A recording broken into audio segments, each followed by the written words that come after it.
Welcome, gentle soul, to another quiet visit with the past.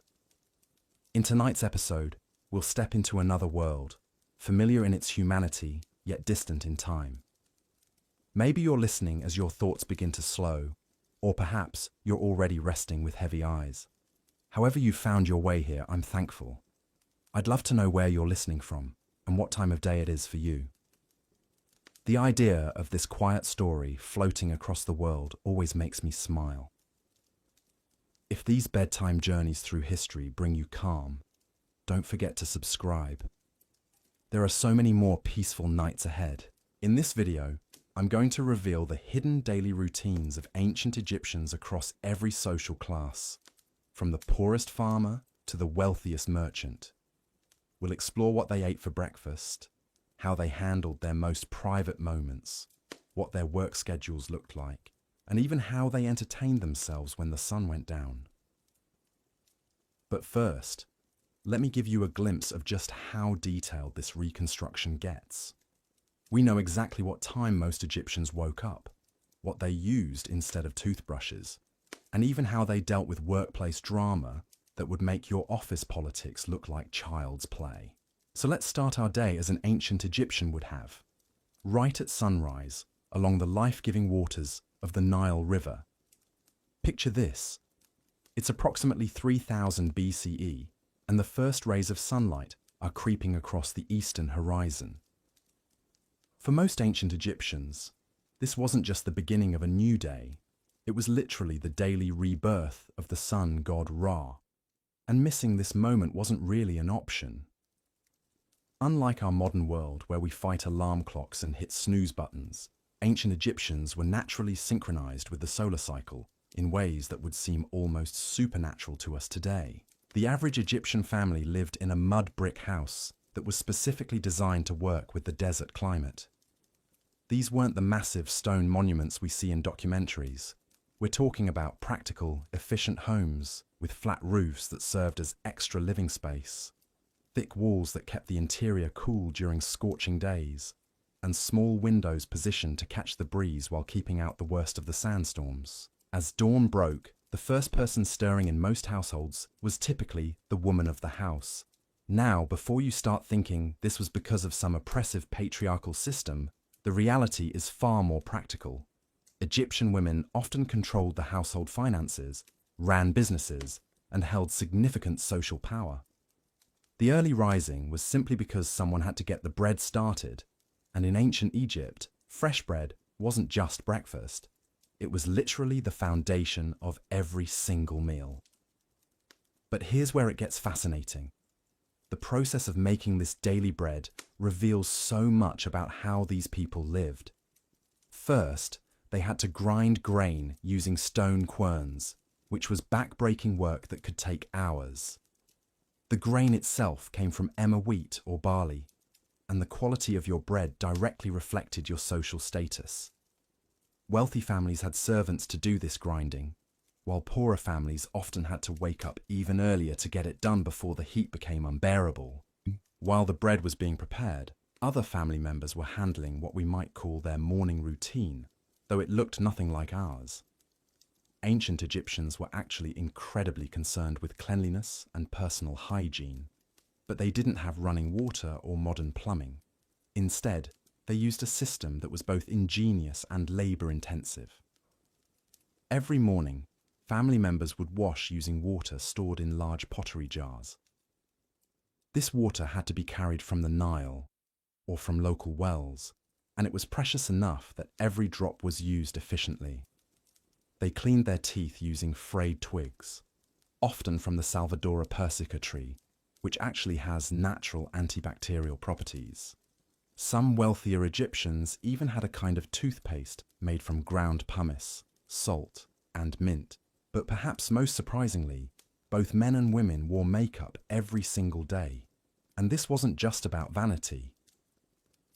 The famous black coal eyeliner that we associate with ancient Egypt served multiple practical purposes. It helped protect their eyes from the harsh desert sun. It had antibacterial properties that prevented eye infections, and it was believed to provide spiritual protection from evil forces. The application of this makeup was actually a complex ritual that tells us a lot about Egyptian values. They used mirrors made from polished bronze or silver, and the wealthy had elaborate cosmetic sets with multiple containers for different substances. The kohl was made from ground galena or malachite, mixed with animal fat or oil, and applied with small sticks or brushes. Both men and women outlined their eyes dramatically, often extending the lines beyond the natural eye shape in styles that varied by region and time period.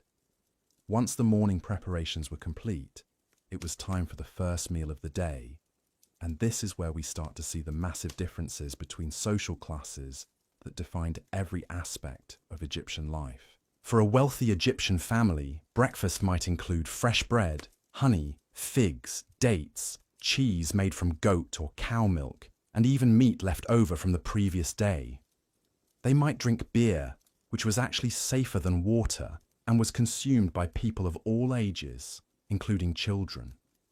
This beer was thick, nutritious, and had a relatively low alcohol content, making it more like a liquid bread than the beer we know today.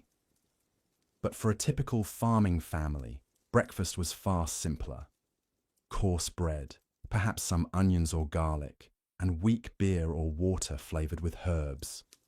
Meat was a luxury reserved for special occasions, and fresh fruits were seasonal treats rather than daily staples. However, regardless of social class, every Egyptian family faced the same challenge as the day progressed: the relentless heat of the desert sun. This shaped everything about how they structured their daily activities, and it created work patterns that were completely different from anything we experience in our modern climate-controlled world. Most outdoor work had to be completed in the early morning hours, roughly from sunrise until about 10 a.m. As the temperature climbed, people would retreat to the coolest parts of their homes or find shade wherever possible. This wasn't laziness, it was survival. Working in the full heat of an Egyptian midday could literally be fatal, and everyone understood this fundamental truth. This brings us to one of the most important aspects of daily Egyptian life: their work. And contrary to popular belief, most ancient Egyptians weren't building pyramids. The pyramid building period was actually relatively short in Egypt's long history, and even during that time, the majority of the population was engaged in agriculture, crafts, trade, or various service industries that kept this complex civilization running. Let's start with the farmers, who made up about 80% of the population. Their daily routine was entirely dictated by the annual flood cycle of the Nile River, which was so central to Egyptian life that their calendar was built around it. The year was divided into 3 seasons: Akhet, the flooding season; Pere, the growing season; and Shimu, the harvest season. During Akhet, when the Nile flooded and covered the farmland with fertile silt, farmers couldn't work their fields. But this didn't mean they were idle. Many were recruited for public works projects, including the construction of monuments, temples, and yes, sometimes pyramids. Others worked on maintaining irrigation systems, preparing tools for the next planting season, or engaging in crafts that could be traded once the floods receded. When Pere arrived and the waters receded, farmers faced an incredibly intense period of activity. They had to plough the mud-softened fields using wooden ploughs pulled by oxen, plant their crops, and then begin the constant battle against pests, weeds, and the ever-present threat of drought or unexpected flooding. But here's what makes Egyptian farming so different from what you might expect. These weren't individual family farms in the way we might imagine. Most farmland was owned by the pharaoh, temples, or wealthy nobles. The actual farmers were more like tenant workers or sharecroppers, owing a significant portion of their harvest to their landlords and to the state in the form of taxes. The daily life of a farmer during planting season started before dawn. After their simple breakfast, they would head to the fields carrying wooden hoes, sickles, and baskets. The work was backbreaking, breaking up clods of earth, removing stones, planting seeds by hand, and constantly maintaining the complex network of irrigation channels that brought Nile water to their crops. Women often worked alongside men in the fields, especially during harvest time, but they also had specialized roles. Many were responsible for winnowing grain, separating the wheat from the chaff using large baskets and the desert wind. Others managed the storage of harvested crops, which required extensive knowledge of how to protect grain from insects, rodents, and moisture. Children weren't exempt from this work either. As soon as they were old enough, usually around age 5 or 6, they began helping with simple tasks like scaring birds away from crops or carrying water. By their early teens, they were expected to contribute significantly to the family's labor. But farming was just one piece of the incredibly complex economic system that made ancient Egypt function. In the towns and cities along the Nile, a completely different kind of daily life was unfolding, one that involved craftsmen, merchants, scribes, and service workers, whose routines were shaped by different pressures and opportunities. Take, for example, the daily life of a carpenter in ancient Thebes. His morning would begin much like the farmer's, with simple food and the application of protective coal. But instead of heading to fields, he would walk to his workshop, carrying tools that were remarkably sophisticated for their time. Egyptian carpenters used copper and bronze chisels, saws, adzes, and measuring tools that allowed them to create furniture, boats, coffins, and architectural elements with precision that still amazes modern craftsmen. Their daily work involved not just the physical labor of cutting and shaping wood, but also the complex logistics of obtaining materials in a desert environment where good timber was often imported from Lebanon or Nubia. The social dynamics of these workshops were fascinating. Master craftsmen supervised apprentices in a system that was part education, part labor exploitation. Young boys would be bound to masters for years, learning not just the technical skills of the craft, but also the business relationships, quality standards, and artistic traditions that would allow them to eventually establish their own workshops. But here's what's really interesting about Egyptian craftsmanship. It wasn't just about creating functional objects. Every piece was expected to meet both practical and spiritual requirements. A carpenter making a chair wasn't just concerned with whether someone could sit on it comfortably. He also had to ensure that the proportions, decorations, and even the wood selection aligned with Egyptian beliefs about harmony, protection, and the connection between the physical and spiritual worlds. This spiritual dimension affected every aspect of daily work life in ways that might seem strange to modern people. Before beginning any significant project, craftsmen would often make offerings to Ptah, the god of craftsmanship, or to other deities associated with their particular trade. The workshop itself might contain small shrines where workers could pray for protection from accidents or for inspiration in their work. The working day for most craftsmen followed a pattern similar to the farmers. Intense activity in the cooler morning hours, a long break during the heat of midday, and then a return to work in the late afternoon and early evening. But unlike farmers, whose work was seasonal, craftsmen had to maintain steady production throughout the year to meet the constant demand for their goods. This brings us to one of the most important but often overlooked aspects of ancient Egyptian daily life: the incredible complexity of their economy and the role of trade in shaping individual routines. Egypt wasn't an isolated civilization living in splendid isolation along the Nile. It was actually the hub of an incredibly sophisticated trade network that stretched from sub-Saharan Africa to the Mediterranean, and from the Red Sea to the western oases of the Sahara. This meant that the daily lives of countless Egyptians were shaped by the constant flow of goods, people, and ideas through their communities. Consider the life of a merchant in ancient Memphis, one of Egypt's great commercial centers. His day would begin not just with the usual morning routine, but with a careful review of inventory, price calculations, and planning for the complex negotiations that lay ahead.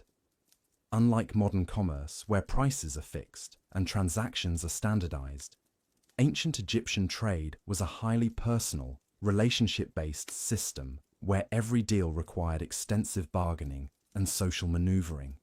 This merchant might be dealing with Nubian gold traders bringing precious metals from the south, Lebanese cedar merchants offering the high-quality timber that Egypt desperately needed, or local farmers bringing surplus grain to exchange for manufactured goods.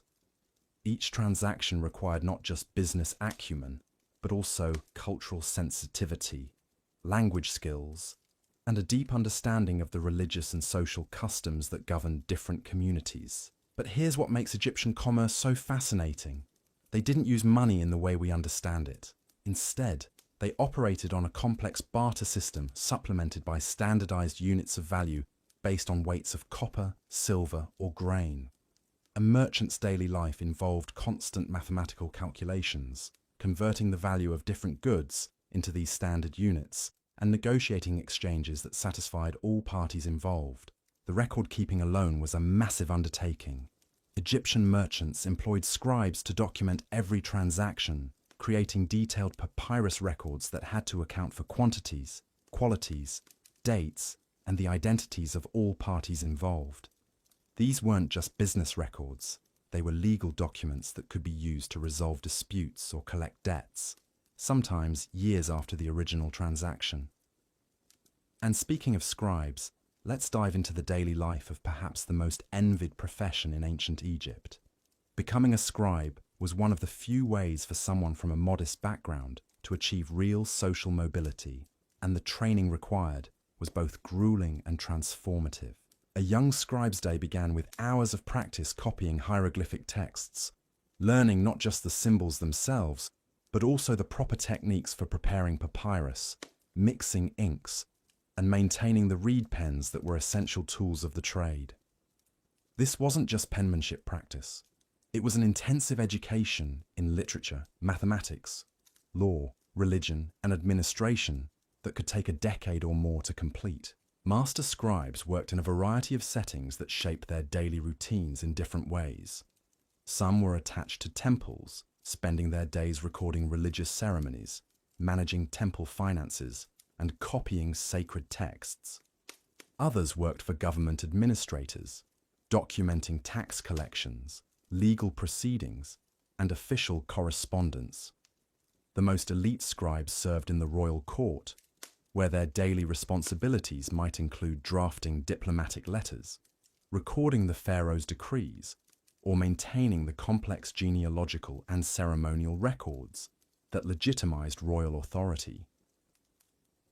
But regardless of their specific role, all scribes shared certain daily challenges that were unique to their profession. They had to maintain their materials in perfect condition despite the harsh desert environment, protect their papyrus from insects and moisture, and ensure that their writing met the exacting standards expected in a culture where written records were considered to have magical as well as practical power. The social dynamics of a scribe's daily life were particularly complex because they operated at the intersection of different social classes. A scribe might spend his morning taking dictation from a wealthy noble, his afternoon mediating a dispute between merchants, and his evening teaching basic writing skills to the children of craftsmen who could afford private tutoring. This brings us to one of the most remarkable aspects of ancient Egyptian society: the role of women in daily economic life. Unlike many ancient civilizations, Egypt offered women substantial opportunities for economic independence and social influence. Though these opportunities varied significantly based on social class and family circumstances, wealthy Egyptian women could own property, run businesses, and engage in legal transactions with a freedom that wouldn't be seen in many other societies for thousands of years. A typical day for a prosperous merchant woman might involve supervising textile production in her workshops, negotiating contracts with suppliers, managing a staff of servants and workers, and maintaining the social relationships that were essential for business success. These women didn't just inherit their positions. Many built their wealth through their own entrepreneurial efforts. Some specialized in luxury goods like perfumes, jewelry, or fine textiles. Others operated taverns, managed agricultural estates, or ran the complex household operations that supported wealthy families. Their daily routines required the same skills as their male counterparts: mathematical ability, negotiation skills, cultural awareness, and the physical stamina to manage multiple responsibilities throughout long, demanding days. But even women from more modest backgrounds had opportunities that might surprise modern observers. Many worked as professional mourners, entertainers, or religious functionaries. Others operated small businesses from their homes, producing bread, beer, textiles, or other goods that they sold in local markets. The daily life of a working woman in ancient Egypt was shaped by the same environmental challenges that affected everyone else, but with the additional complexity of managing family responsibilities alongside economic activities. A woman running a small bakery, for example, would have to coordinate her bread production with childcare, ensure that her ovens were properly maintained despite the scarcity of fuel, manage relationships with grain suppliers and customers, and maintain the quality standards that could make or break her reputation in the local community. Now, all of these economic activities were supported by an infrastructure that required its own army of workers whose daily lives were essential but often overlooked. The people who maintained Egypt's irrigation systems, transported goods along the Nile, operated the docks and warehouses, and provided the countless services that kept this complex society functioning. Take the daily life of a Nile boatman whose work was absolutely crucial for Egyptian civilization. His day would begin before dawn, checking his vessel for damage from the previous day's journey, loading cargo or passengers, and preparing for the complex navigation required to travel safely along a river that was simultaneously Egypt's lifeline and one of its greatest dangers. Navigation on the Nile required intimate knowledge of seasonal changes in water levels, shifting sandbars, dangerous currents, and the locations of the hippos and crocodiles that posed constant threats to river traffic. A boatman's daily routine involved not just the physical work of sailing, rowing, or poling his craft, but also the mental challenge of reading the river conditions and making split-second decisions that could mean the difference between a successful journey and a catastrophic accident. The cargo these boatmen transported reveals the incredible diversity of goods that flow through Egyptian society on a daily basis. A single boat might carry grain from Upper Egypt, gold from Nubia, cedar wood from Lebanon, incense from the Red Sea coast, and manufactured goods from workshops in Memphis or Thebes. The boatman had to understand the specific handling requirements for each type of cargo, manage the complex logistics of multiple stops along his route, and maintain detailed records of what was loaded and unloaded at each destination. But the Nile wasn't just a commercial highway. It was also the primary means of personal transportation for most Egyptians. This meant that boatmen also served as passenger carriers, connecting families separated by distance, enabling pilgrimages to important religious sites, and facilitating the social interactions that bound Egyptian communities together. The daily social life of ancient Egyptians was far richer and more complex than most people realize. After the working day ended, communities came alive with activities that served both entertainment and important social functions. Evening gatherings were central to Egyptian social life, and they took many different forms depending on the season, the community, and the social class of the participants. In farming villages, people might gather in courtyards or on rooftops to share the day's events, tell stories, play games, and enjoy whatever entertainment was available. Music was an integral part of these gatherings, and it reveals fascinating details about Egyptian values and daily life. Musicians used instruments like harps, flutes, drums, and sistrums to create music that accompanied singing, dancing, and storytelling. But this wasn't just casual entertainment. Music was believed to have spiritual power, and many of the songs that filled Egyptian evenings were actually religious hymns or magical incantations designed to provide protection, ensure good fortune, or honor the gods. Dancing was equally important, and it served multiple functions in Egyptian society. Some dances were purely recreational, allowing people to celebrate, court potential partners, or simply enjoy physical expression after long days of labor. Others were religious rituals that were believed to communicate with deities, ensure successful harvests, or protect communities from harm. Games were another crucial element of Egyptian social life, and the variety of games they played reveals a society that valued both intellectual challenge and pure fun. Senet, perhaps the most famous Egyptian board game, was played by people of all social classes and was believed to have religious significance related to the journey through the afterlife. But Egyptians also played simpler games that children could enjoy, as well as more complex strategy games that challenged adult players. These evening social activities weren't just entertainment, they were essential mechanisms for maintaining community cohesion, transmitting cultural knowledge from one generation to the next, and providing the social bonds that help people cope with the challenges of daily life in a demanding environment. But perhaps most importantly, these gatherings provided opportunities for the kind of informal education that was crucial for most Egyptians. Children learned about their culture, their history, and their place in society, not through formal schooling, which was available only to a small elite, but through the stories, songs, and conversations that filled their evening hours. The seasonal nature of Egyptian life meant that these social patterns changed throughout the year in ways that created a rich and varied community calendar. During the flood season, when outdoor work was limited, communities had more time for elaborate celebrations, extended storytelling sessions, and the kind of intensive social interaction that strengthened relationships and resolved conflicts.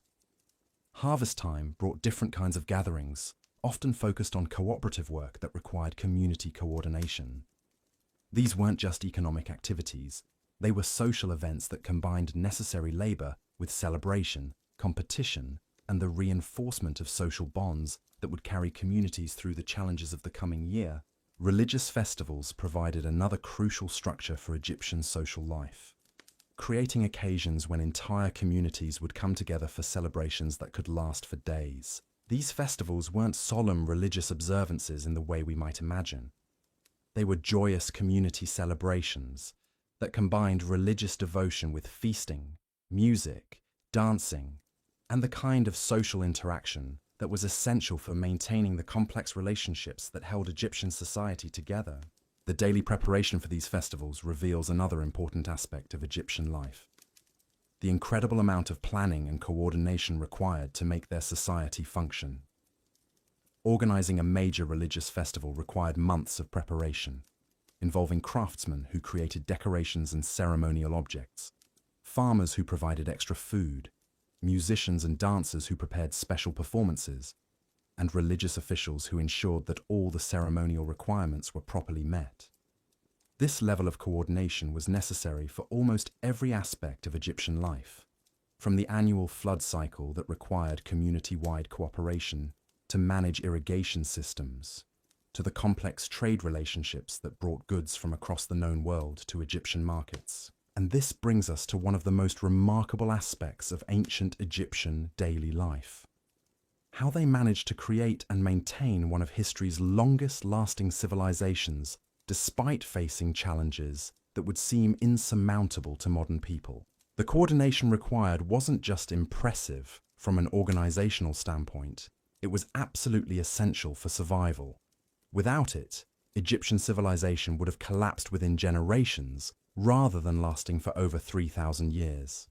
And this brings us to perhaps the most underappreciated aspect of daily Egyptian life: the incredible sophistication of their problem-solving abilities. Every single day, ordinary Egyptians had to navigate challenges that would stump most modern people.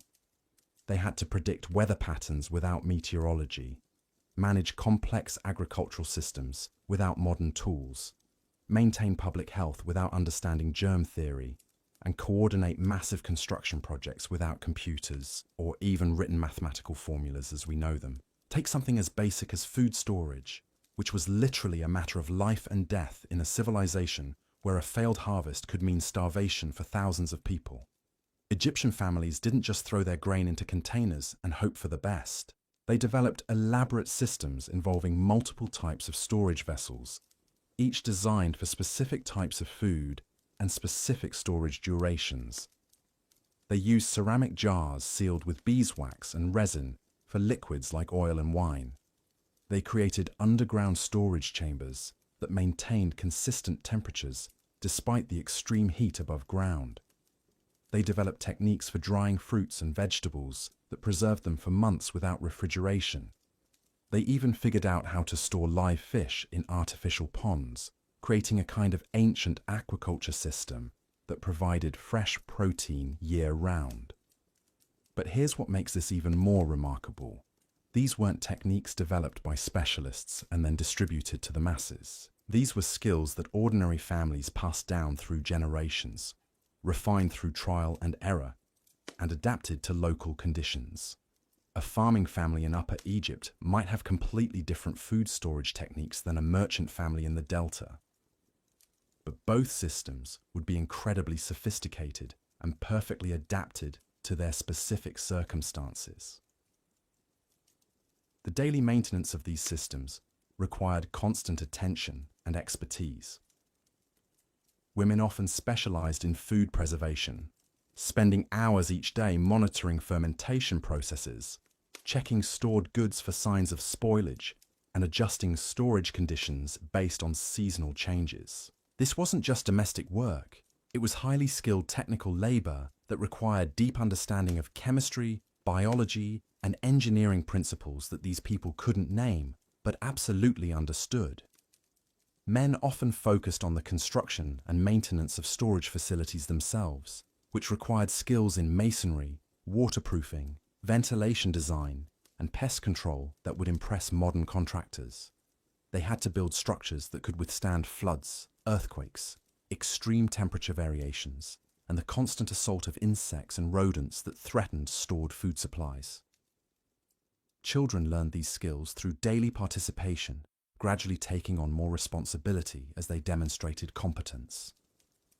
By the time they reached adulthood, they possessed a level of practical knowledge about food systems that far exceeded what most modern people understand about where their food comes from or how it's preserved. This same pattern of sophisticated problem-solving appears in every aspect of Egyptian daily life. Consider their approach to personal hygiene and healthcare, which was far more advanced than most people realize. Egyptians didn't just wash themselves, they had developed complex systems for maintaining cleanliness that addressed both practical and spiritual concerns. Their daily bathing routines involved not just water, but carefully prepared soaps made from animal fats and plant-based alkalis. They used different cleansing agents for different parts of the body, understanding that skin on the face required different treatment than skin on the hands or feet. They had specialized preparations for hair care that protected against the harsh desert environment while maintaining the elaborate hairstyles that were important markers of social status. But beyond basic cleanliness, Egyptians maintained daily health practices that reveal sophisticated understanding of preventive medicine. They used various plant-based preparations to protect against common ailments, maintained dietary practices that modern nutritionists would recognize as sound principles, and engaged in physical activities that were designed to maintain strength and flexibility throughout their lives. The daily routine of an Egyptian family included time for what we might call physical therapy exercises, though they wouldn't have used that term. People regularly stretched, engaged in strength training using their daily work activities, and participated in games and dances that maintained cardiovascular health and muscular coordination. Women often specialized in herbal medicine, maintaining gardens of medicinal plants, and preparing remedies that addressed everything from minor cuts and bruises to serious illnesses. Their daily routines included checking and tending these medicinal gardens, preparing and storing various herbal preparations, and maintaining the knowledge systems that allowed them to diagnose and treat health problems within their families and communities. The sophistication of their medical knowledge was remarkable. They understood the importance of wound cleaning and had developed antiseptic preparations that actually worked. They knew how to set broken bones, treat various skin conditions, and manage pain using plant-based medicines that contained active compounds similar to modern pharmaceuticals. But perhaps, most impressively, they understood the connection between mental and physical health in ways that modern medicine is only beginning to rediscover. Their daily routines included activities designed to maintain emotional balance, social connection, and spiritual well-being, recognizing that these factors were essential for overall health. This holistic approach to daily life extended to their work practices as well. Egyptian craftsmen didn't just focus on producing goods. They maintained work environments that supported both productivity and worker well-being. Workshops were designed to maximize natural lighting while minimizing heat exposure. Work schedules balanced intensive activity with adequate rest periods. Social structures within workshops provided support systems that helped workers cope with both professional challenges and personal problems. The daily life of a workshop supervisor reveals just how complex these considerations could become. He had to coordinate the technical aspects of production, manage relationships between workers of different skill levels, ensure that quality standards were maintained, handle the business relationships with suppliers and customers, and maintain the workshop facilities themselves. But beyond these obvious responsibilities, he also served as a counselor, mediator, and community leader. Workers brought him personal problems that affected their ability to work effectively. He had to balance competing demands from different customers while maintaining fair treatment for his workers. He served as a link between his workshop and the broader community, representing his workers' interests in community decisions and ensuring that his business contributed appropriately to community needs. This multi-layered approach to leadership was necessary because Egyptian society was incredibly interconnected. A problem in one workshop could affect suppliers, customers, and competitors throughout the community. A skilled supervisor understood these connections and managed his daily activities with awareness of their broader implications. The same complexity appears in the daily lives of religious officials, who served functions that went far beyond what we might expect from modern religious leaders. A typical temple priest's day included not just religious ceremonies, but also administrative duties, educational responsibilities, and community service obligations that made him a central figure in local society. His morning routine began before dawn with personal purification rituals that were far more elaborate than those required of ordinary Egyptians. He had to maintain higher standards of physical cleanliness, follow stricter dietary restrictions, and engage in daily meditation and prayer practices that prepared him for his various responsibilities. But once these personal preparations were complete, his day became a complex juggling act between different roles. He might spend the early morning conducting religious ceremonies, the late morning teaching children basic literacy and numeracy, the afternoon mediating disputes between community members, and the evening managing temple finances and coordinating with other religious officials. The educational role was particularly important because formal schooling was available only to a small elite. For most Egyptian children, the local priest provided their only access to literacy, basic mathematics, and the kind of general knowledge that allowed them to function effectively in their society. This educational process wasn't just about transferring information. It was about maintaining cultural continuity across generations.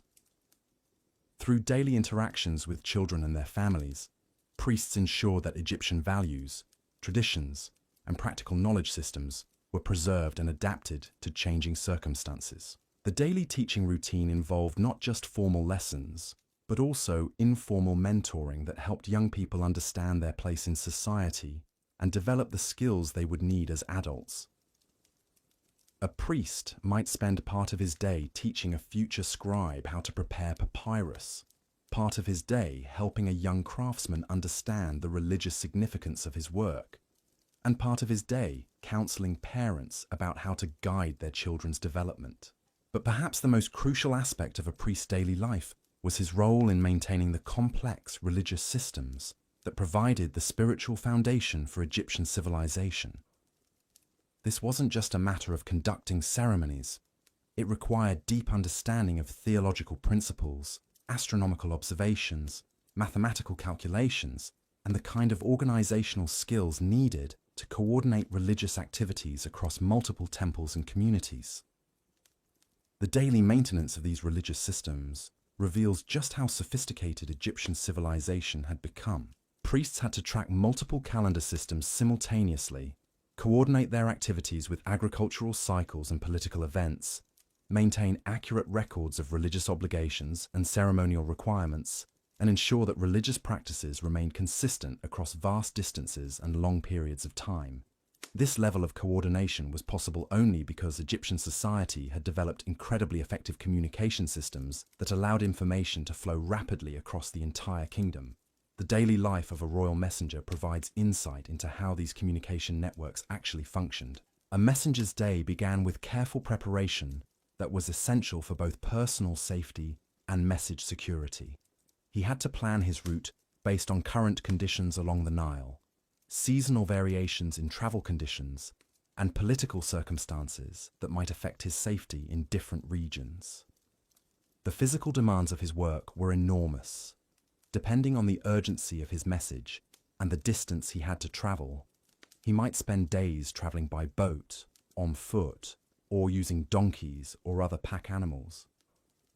He had to navigate not just geographical challenges, but also the complex social and political relationships that determined how he would be received in different communities. But beyond the physical challenges, messengers carried enormous responsibility for maintaining the information systems that held Egyptian civilization together.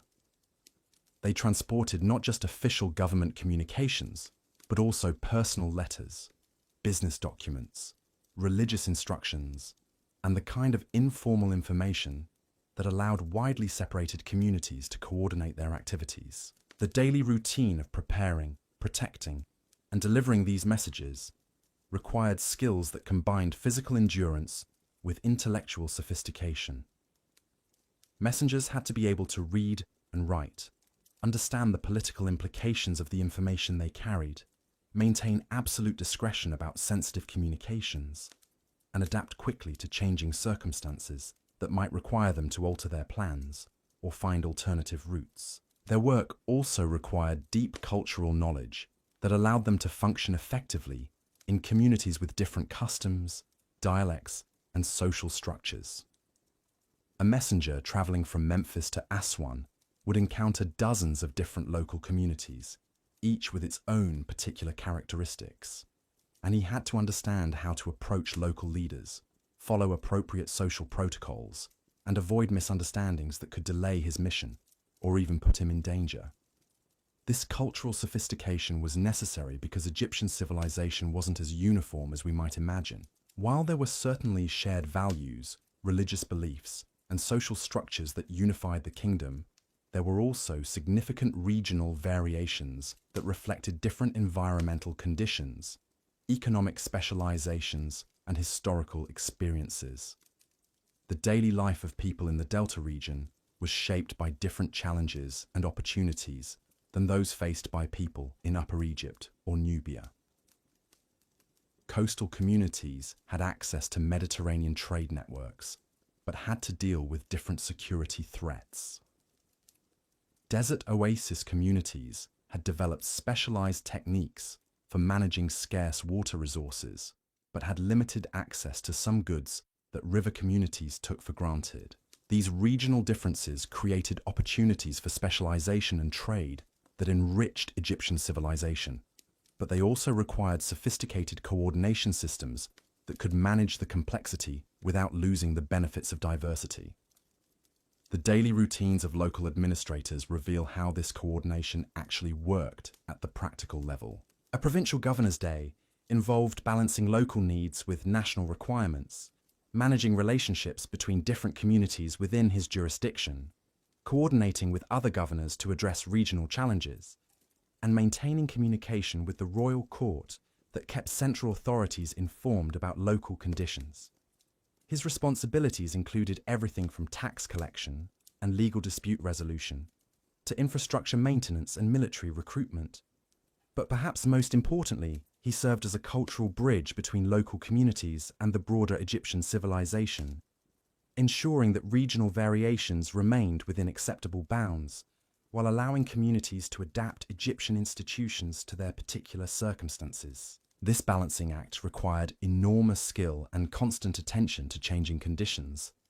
A governor had to understand not just the formal requirements of his position, but also the informal relationships and cultural dynamics that actually determined how effectively he could accomplish his goals.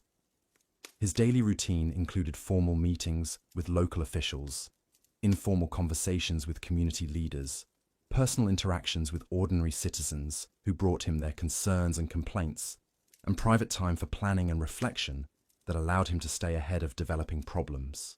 But beyond these obvious duties, he also had to maintain his own household, manage his personal relationships with family and friends, and participate in the social and religious activities that were essential for maintaining his standing in the community. The daily life of a high-ranking official wasn't just about exercising power. It was about maintaining the complex web of relationships that made effective governance possible. This same pattern appears throughout Egyptian society. Whether we're looking at farmers, craftsmen, merchants, priests, or government officials, their daily lives involved far more complexity and sophistication than we might expect from people living thousands of years ago. They had developed social institutions, economic systems, and cultural practices that allowed them to create and maintain one of history's most successful civilizations. They solved problems that would challenge modern societies, adapted to environmental conditions that would defeat less organized communities, and maintained cultural continuity across centuries of change and challenge. And they did all of this while dealing with the same basic human needs and desires that we face today. The need for food, shelter, and security. The desire for meaningful work and social connection. The challenge of raising children and caring for aging parents. And the universal human quest for purpose and meaning in daily life. The daily routines we've explored reveal people who were remarkably similar to us in their fundamental humanity, but who had developed very different solutions to the challenges of creating successful, sustainable communities. Their approaches offer insights that remain relevant today, reminding us that there are many different ways to organize human society and many different definitions of what constitutes a good life.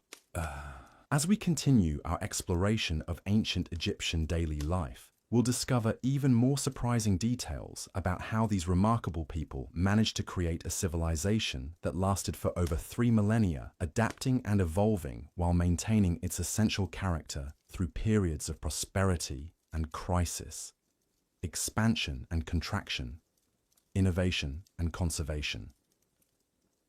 The evening hours in ancient Egypt revealed perhaps the most intimate and fascinating aspects of daily life, when the crushing heat finally subsided, and communities came alive with activities that would surprise anyone who thinks these people lived simple, primitive lives. As the sun began its descent toward the western horizon, Egyptian families didn't just collapse from exhaustion after their demanding days. Instead, they participated in a rich social world that was both deeply practical and surprisingly sophisticated. Picture a typical evening in a middle-class neighborhood along the Nile around 2500 BCE.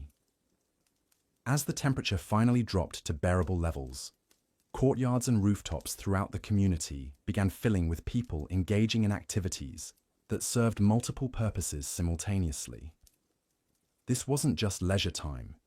It was when the real business of maintaining social relationships, educating children, and preserving cultural knowledge actually took place. Food preparation for the evening meal was a community affair that reveals incredible details about Egyptian social structures and values. Unlike our modern world where families eat in isolation, Egyptian evening meals were often shared events that involved multiple households, extended family members, and even neighbors who contributed different elements to create elaborate communal feasts. The process of preparing these evening meals required coordination that would impress modern event planners. Different families specialized in different aspects of the meal preparation, not just because of resource limitations, but because this specialization created social bonds that strengthened community resilience. One family might be known for their exceptional bread baking, another for their skill with vegetables, and another for their ability to prepare meat in ways that maximized both flavor and preservation. Women often took the lead in coordinating these meal preparations, but this leadership role extended far beyond simple cooking. They managed complex social negotiations about who would contribute what, how resources would be shared, and how the resulting feast would be distributed among participants. These negotiations required diplomatic skills that would be impressive in any context, because they had to balance practical considerations with social relationships, economic realities with cultural expectations. The actual cooking process was a technological marvel that most people completely underestimate. Egyptian cooks didn't just throw ingredients together and hope for the best. They had developed sophisticated techniques for controlling heat, managing cooking times, and combining flavors that created dishes far more complex than the simple bread and beer diet that most people associate with ancient Egypt. Their ovens were engineering marvels designed to maintain consistent temperatures, despite limited fuel supplies and extreme environmental conditions. They understood fermentation processes that created not just bread and beer, but also cheeses, preserved vegetables, and fermented sauces that added variety and nutrition to their diets. They had developed spice blending techniques that used locally available herbs and imported aromatics to create flavor profiles that were both delicious and medicinally beneficial. But perhaps most remarkably, they understood food safety principles that protected them from the foodborne illnesses that could devastate communities without modern medical care. They knew which combinations of ingredients provided natural preservation, which cooking techniques eliminated dangerous bacteria, and which storage methods prevented spoilage in hot, humid conditions. The evening meal itself was a carefully orchestrated social event that served functions far beyond simple nutrition. The way people were seated reflected social hierarchies, but also provided opportunities for mentoring relationships between older and younger community members. The order in which different dishes were served created natural conversation rhythms that allowed for the sharing of information, the resolution of conflicts, and the maintenance of social bonds that held communities together. Children weren't just passive recipients of food during these evening gatherings. They were active participants in elaborate educational processes that transmitted everything from practical skills to cultural values. While adults were eating and talking, children were learning about food preparation, social etiquette, economic relationships, and the complex web of obligations and opportunities that would shape their adult lives. The stories told during these evening meals weren't just entertainment. They were sophisticated information management systems that preserved historical knowledge, technical expertise, and cultural wisdom in ways that made them memorable and personally meaningful. A story about a clever farmer who outwitted a dishonest merchant wasn't just amusing. It taught practical lessons about commercial relationships, negotiation strategies, and ethical principles that listeners could apply in their own lives. Religious stories served similar educational functions, but they also provided emotional and psychological support that helped people cope with the challenges and uncertainties of daily life. Stories about gods overcoming obstacles, heroes persevering through difficulties, and communities surviving disasters provided both practical guidance and emotional reassurance that strengthened individual resilience and community solidarity. Music during these evening gatherings reveals another layer of sophistication that most people never consider. Egyptian musicians weren't just playing random tunes to provide background entertainment. They were performing complex compositions that served multiple functions simultaneously, creating emotional atmospheres that enhanced social bonding while also transmitting cultural information and providing opportunities for individual expression. The instruments themselves were technological marvels that required sophisticated understanding of acoustics, materials science, and manufacturing techniques.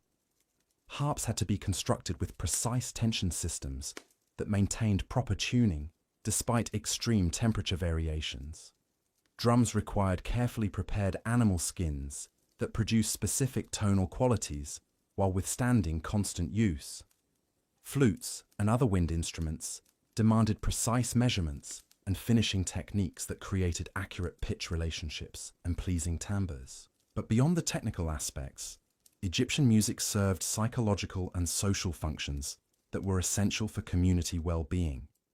Different types of music were used to create specific emotional states that served therapeutic purposes, helping people process grief, celebrate achievements, manage anxiety, and maintain the emotional balance necessary for effective functioning in challenging environments. The dancing that accompanied this music wasn't just physical entertainment. It was a complex communication system that allowed for the expression of ideas and emotions that were difficult to convey through words alone. Different dance forms served different social functions, from courtship rituals that helped young people form appropriate partnerships, to religious ceremonies that maintained spiritual connections, to competitive displays that established social hierarchies without resorting to violence.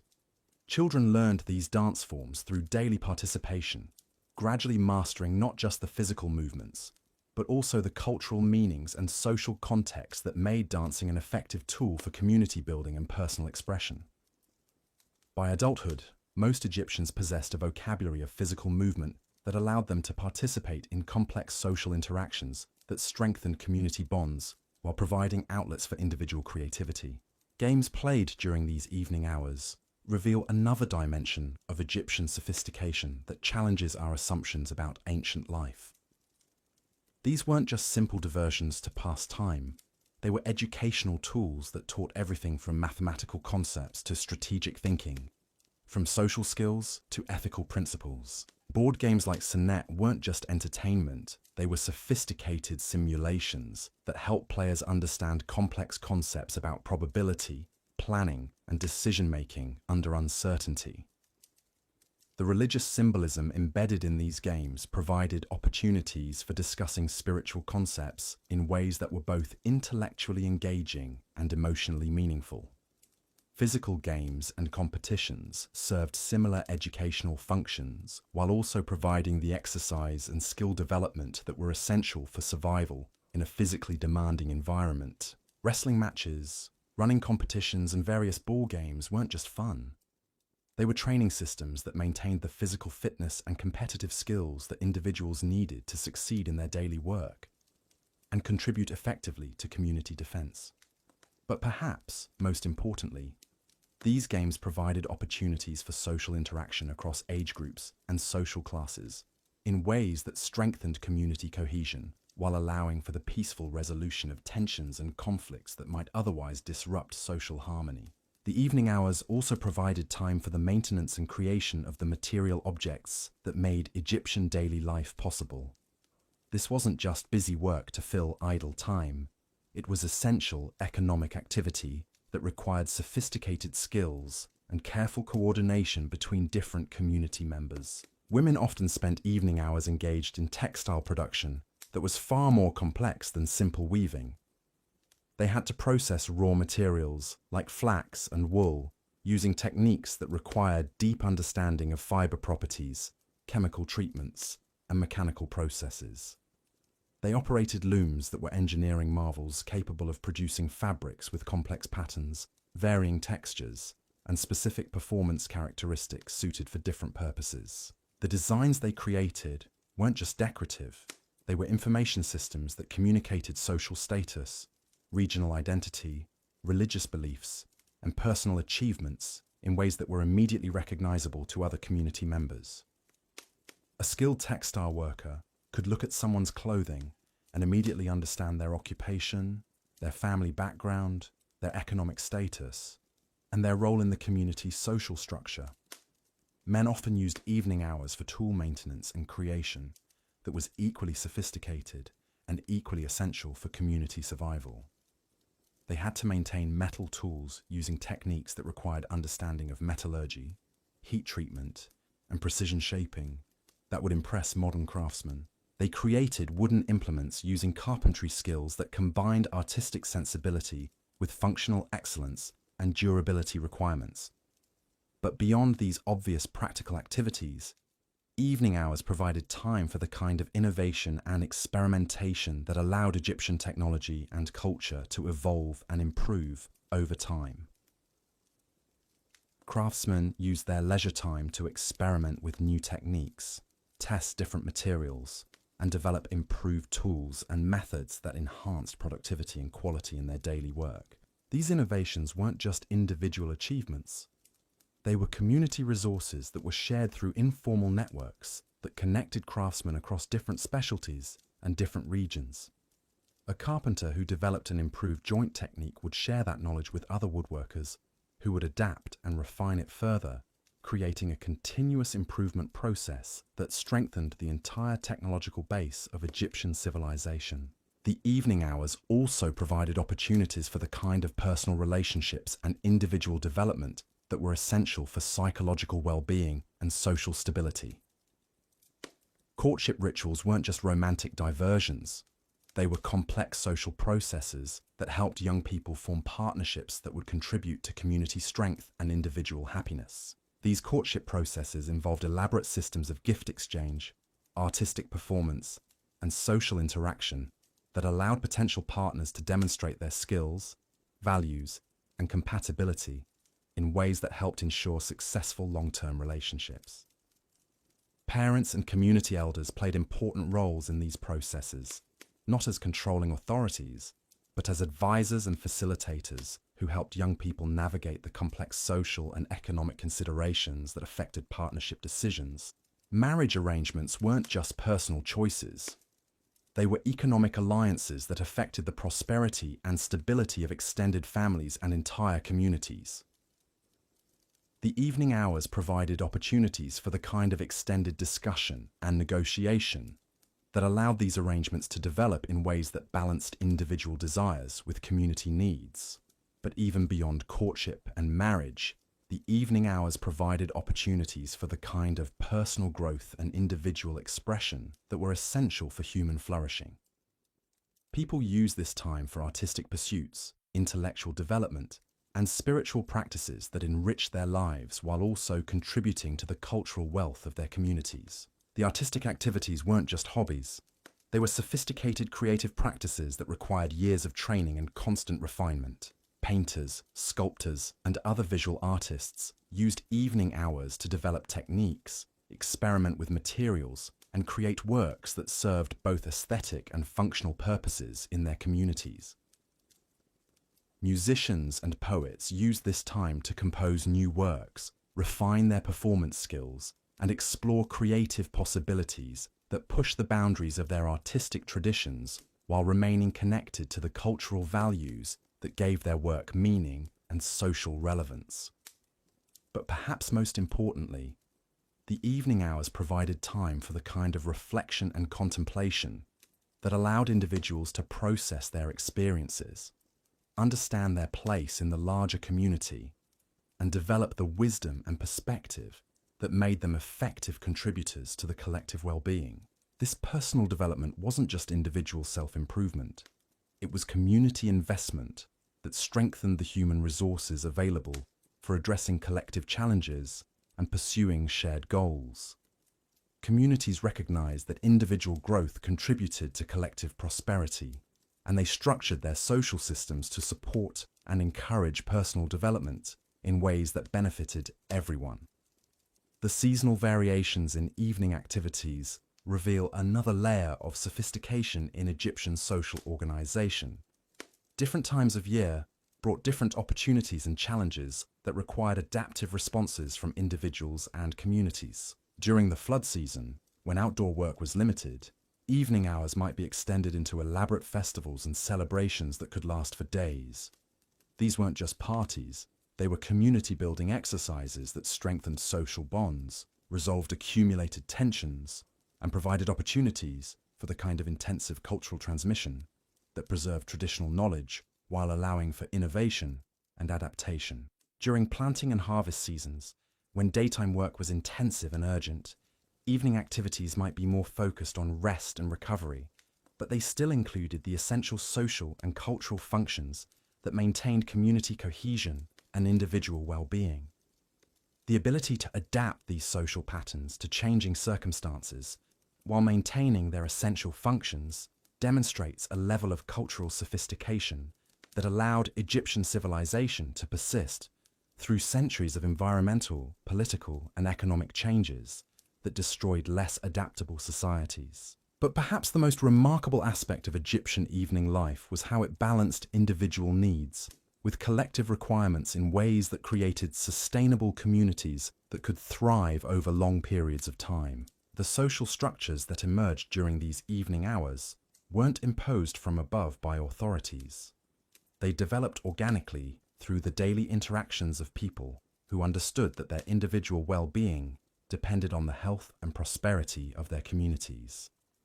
This understanding created social systems that were both flexible enough to adapt to changing circumstances and stable enough to provide the predictability and security that allowed individuals to plan for the future and invest in long-term relationships and projects. The evening hours also provided opportunities for the kind of inter-community interaction that connected local Egyptian communities to the broader civilization and to external trade networks that brought goods, ideas, and people from across the known world.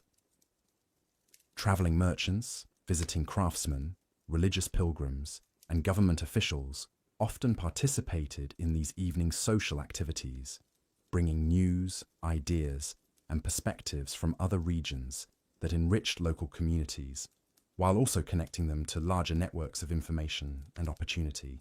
These interactions weren't just casual social exchanges. They were essential components of the communication systems that allowed Egyptian civilization to maintain coherence across vast distances and diverse environmental conditions. The information that flowed through these informal networks complemented the formal communication systems maintained by government and religious authorities, creating redundant information pathways that ensured that important knowledge reached all parts of Egyptian society. The cultural exchange that occurred during these evening interactions also contributed to the continuous evolution and refinement of Egyptian civilization, allowing local innovations to spread throughout the kingdom while also bringing external ideas and techniques that enhanced Egyptian capabilities and opportunities. But perhaps most importantly, these evening social activities provided the foundation for the kind of community resilience that allowed Egyptian civilization to survive and prosper through periods of political instability, environmental challenges, and economic disruption that would have destroyed less socially cohesive societies. The social bonds formed during these daily evening gatherings created networks of mutual support and cooperation that could be activated during emergencies, providing the collective response capabilities that were essential for community survival in a challenging environment. The knowledge systems maintained through these evening educational activities preserved the technical expertise and cultural wisdom that allowed communities to adapt to changing circumstances while maintaining their essential character and values. The conflict resolution mechanisms that operated during these social gatherings prevented minor disputes and tensions from escalating into serious conflicts that could disrupt community functioning and threaten collective security. As we delve deeper into the complexity of ancient Egyptian evening life, we begin to understand that these weren't just people trying to survive in a harsh environment. They were sophisticated social beings who had created cultural systems that supported both individual fulfillment and collective prosperity in ways that modern societies are still trying to achieve. Their evening routines reveal people who understood that human well-being required more than just adequate food and shelter. It required meaningful social relationships, opportunities for personal growth, creative expression, and participation in something larger than individual survival. The sophistication of their social organization, the depth of their cultural knowledge, and the effectiveness of their community-building practices challenge our assumptions about what ancient peoples were capable of achieving, and suggest that we might have something to learn from their approaches to organizing human communities. But the evening hours were just one part of a daily cycle that included sleep patterns and morning preparations that were equally sophisticated and equally essential for the functioning of Egyptian civilization. The way Egyptians managed the transition between waking and sleeping hours reveals another dimension of their understanding of human needs and their ability to create social systems that supported optimal human functioning. The preparation for sleep wasn't just a matter of lying down when exhaustion overcame them. It was a carefully managed process that recognized the importance of rest for physical health, mental well-being, and spiritual balance. Egyptian sleeping arrangements reflected both practical considerations about climate and security and sophisticated understanding of how physical environment affected sleep quality and overall health. Their beds weren't just places to collapse at the end of exhausting days. They were carefully designed systems that provided comfort, support, and protection in ways that maximized rest quality while also reflecting social status and cultural values. The materials, construction techniques, and decorative elements of Egyptian beds reveal technological sophistication and artistic sensibility that challenges our assumptions about ancient manufacturing capabilities. But even more remarkably, Egyptian sleep practices included recognition of the psychological and spiritual dimensions of rest that modern sleep science is only beginning to understand. Their bedtime routines included practices designed to process the day's experiences, prepare the mind for restorative sleep, and maintain the spiritual connections that they believed were essential for individual and community well-being. The dreams that occurred during sleep weren't just random mental activity. They were considered important sources of information, guidance, and spiritual communication that required careful attention and interpretation. Egyptians developed sophisticated systems for understanding and responding to dream experiences that integrated psychological insight with spiritual belief in ways that provided practical guidance for daily life decisions. As morning approached and the cycle began again, Egyptians didn't just wake up randomly and stumble into another day. They engaged in carefully structured transition processes that prepared them physically, mentally, and spiritually for the challenges and opportunities that lay ahead. These morning routines weren't just personal habits. They were cultural practices that connected individuals to their communities, their traditions, and their understanding of their place in the larger cosmic order that gave meaning and purpose to their daily activities. The morning prayers, offerings, and ritual activities that began each day weren't empty ceremonies. They were psychological preparation techniques that helped people approach their daily responsibilities with the confidence, focus, and commitment necessary for effective functioning in demanding environments. But perhaps most remarkably, these morning routines included planning and goal-setting activities that helped individuals coordinate their daily activities with the needs and activities of their families, their communities, and the larger economic and social systems of which they were part. Egyptian daily life wasn't just a series of survival activities. It was a carefully orchestrated participation in a complex civilization that required sophisticated coordination between individuals, families, communities, and regional and national institutions. The daily routines we've been exploring weren't just personal habits.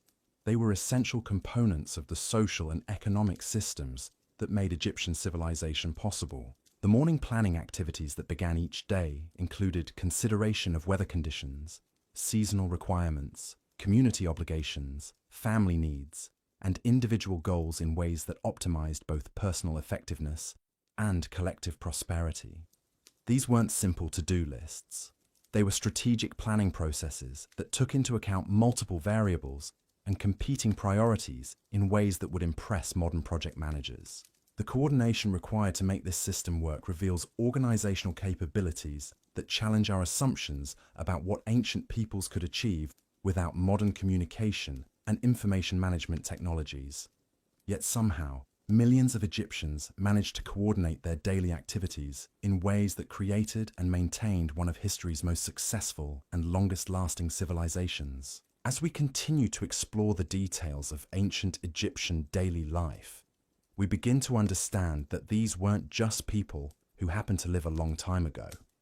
They were sophisticated human beings who had developed solutions to fundamental challenges of human organization that remain relevant today.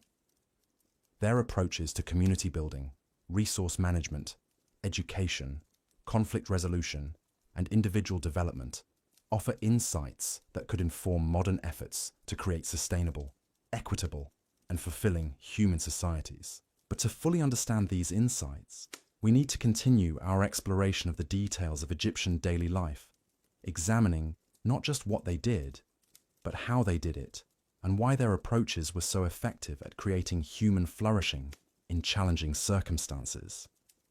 The coordination challenges faced by ordinary Egyptians reveal problem-solving abilities that would humble most modern communities. Consider the daily reality of a small farming village during a harvest season, when timing meant the difference between prosperity and starvation. Every family had to coordinate their individual harvesting activities with their neighbors, because Egyptian agriculture wasn't just about individual plots of land. It was about managing complex irrigation systems that served multiple families, coordinating labor exchanges that allowed smaller families to handle large harvests, and timing everything to take advantage of optimal weather conditions that might last only a few days. The village headman's daily routine during harvest season required him to balance dozens of competing demands while maintaining the social harmony that made cooperation possible. His morning began before anyone else's, walking through the village and the surrounding fields to assess conditions, identify potential problems, and plan the day's activities based on factors that range from soil moisture levels to family disputes that might affect work productivity. But here's what makes this truly remarkable. He had to do all of this without any of the communication technologies we take for granted. No phones, no radios, no written schedules that could be distributed to everyone involved. Instead, he relied on a sophisticated system of visual signals, verbal messages, and social protocols that had been refined over generations to maximize efficiency while minimizing misunderstandings. The signal systems alone were masterpieces of practical communication design. Different colored flags or banners indicated different types of activities or priorities. Drum patterns conveyed specific messages about timing, location, or resource needs. Even the positioning of everyday objects like pottery jars or farming tools could communicate important information to people who understood the local conventions. Children played crucial roles in these communication networks, serving as messengers who carried information between different work groups, different families, and different areas of the village territory. But they weren't just running around randomly delivering messages. They were trained in complex protocols that ensured accurate information transmission while also teaching them the organizational skills they would need as adults. A typical child messenger understood dozens of different message types, knew the priority levels that determined which messages took precedence, and could adapt their delivery methods based on the recipient's current activity and social status. They learned to read situations quickly, determining whether a message should be delivered immediately or waited until a more appropriate moment, whether it required private delivery or could be shared publicly, and whether it might need clarification or additional context. This training wasn't just practical education, it was character development that taught children about responsibility, discretion, and the importance of accurate communication for community well-being. By the time they reached adulthood, they possessed communication skills that made them effective participants in the complex social and economic networks that held Egyptian society together. The daily management of these communication networks reveals another layer of Egyptian organizational sophistication. Information flowed through multiple channels simultaneously, creating redundancy that prevented critical communications from being lost, while also allowing for verification and error correction that maintained accuracy and reliability. Formal channels carried official information from government authorities, religious leaders, and community officials. Informal channels carried personal communications, local news, and the kind of social information that helped people maintain relationships and coordinate their private activities. Emergency channels could override normal communication patterns when urgent situations required immediate community response. But perhaps most impressively, Egyptians developed feedback systems that allowed them to monitor the effectiveness of their communication networks and make adjustments when problems were identified. Village leaders regularly checked to ensure that important information had reached all intended recipients, that instructions were being understood and followed correctly, and that the communication systems were adapting effectively to changing circumstances. The daily maintenance of these systems required constant attention from people throughout the community. Messengers had to maintain their physical fitness and local knowledge. Signal operators had to keep their equipment in working condition and stay current with evolving protocols. Community leaders had to monitor information flow patterns and identify bottlenecks or failures that might disrupt essential coordination. This systematic approach to communication management extended to every aspect of Egyptian daily life, creating information networks that connected individual families to their local communities to regional centers, and regional centers to the national government and religious institutions that provided overall coordination for the entire civilization. The daily life of a regional message coordinator reveals just how sophisticated these systems had become. His responsibilities included managing multiple communication networks simultaneously, coordinating information flow between different types of organizations, and ensuring that critical information reached appropriate decision-makers quickly enough to be useful for planning and problem-solving. His morning routine included checking multiple information sources to identify developing situations that might require coordinated responses. He reviewed reports from local officials about everything from crop conditions to security concerns, from trade opportunities to resource shortages that might affect regional stability. But he also monitored informal information networks that carried rumors, gossip, and unofficial observations that sometimes provided early warning about problems that hadn't yet reached official attention. Distinguishing between reliable and unreliable informal information required sophisticated analytical skills and deep understanding of local social dynamics and information patterns. Once he had assessed the current information environment, he faced the complex challenge of determining which information needed to be transmitted to which recipients, in what format, and with what priority level. This wasn't just a matter of following predetermined procedures. It required strategic thinking about how different pieces of information might interact with each other and with ongoing activities in different parts of his region. The actual transmission process involved coordinating multiple messengers, multiple delivery methods, and multiple timing considerations that had to account for travel conditions, recipient availability, and the relative urgency of different communications. A single morning's work might involve sending urgent messages about flood conditions to agricultural communities, routine administrative reports to government officials, and personal communications that maintained the social relationships essential for effective regional coordination. But beyond these obvious duties, regional coordinators served as information analysts who identified patterns and trends that might not be visible to local officials focused on their immediate responsibilities. They looked for connections between seemingly unrelated events, early indicators of developing problems, and opportunities for coordinated action that could benefit multiple communities simultaneously. This analytical function was crucial for maintaining the stability and prosperity of Egyptian civilization because it allowed problems to be addressed before they became crises and opportunities to be exploited before they disappeared. The daily analytical work of these coordinators contributed to the strategic planning capabilities that allowed Egyptian leaders to manage a complex civilization effectively across centuries of changing conditions. The information processing techniques they used were remarkably sophisticated, involving systematic comparison of current conditions with historical patterns, identification of anomalies that might indicate developing problems, and projection of likely future developments based on current trends and known cause and effect relationships. They maintained detailed records that allowed them to track changes over time, identify seasonal patterns that affected planning and resource allocation, and document successful and unsuccessful responses to various types of challenges. These records weren't just administrative paperwork.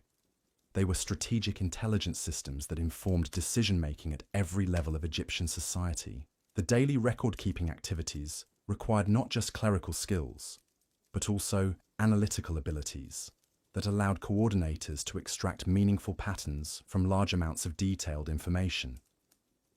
They had to identify which details were significant and which were routine, which patterns indicated important trends and which reflected normal variations, and which information required immediate action and which could be addressed through normal planning processes.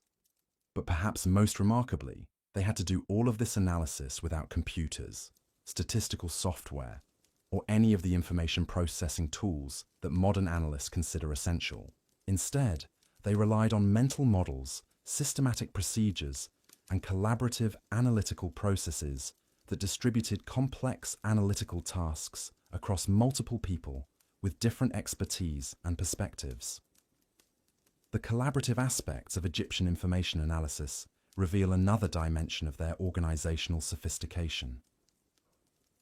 Different analysts specialized in different types of information and different types of analysis, creating analytical networks that could handle far more complex problems than any individual analyst could manage alone. Economic analysts focused on trade patterns, resource availability, and production trends that affected regional prosperity and stability. Agricultural analysts monitored weather patterns, crop conditions, and farming practices that determined food security and rural economic conditions. Security analysts tracked political developments, population movements, and external threats that might require military or diplomatic responses. But these analysts didn't work in isolation.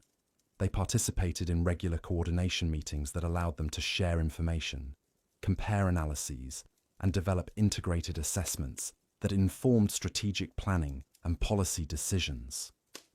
These coordination processes weren't just information-sharing sessions.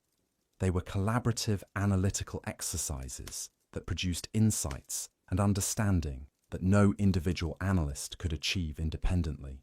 The daily routine of participating in these analytical networks required communication skills that went far beyond simple information transmission.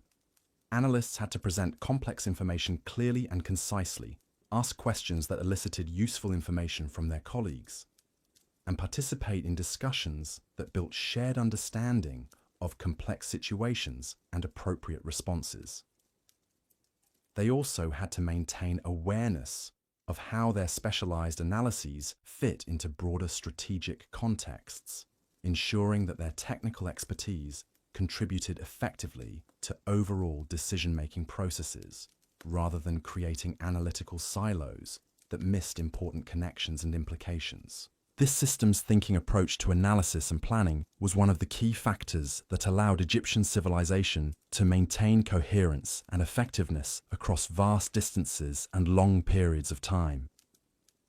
By ensuring that specialized knowledge was integrated into broader understanding, Egyptians avoided the fragmentation and coordination failures that destroyed many other ancient civilizations.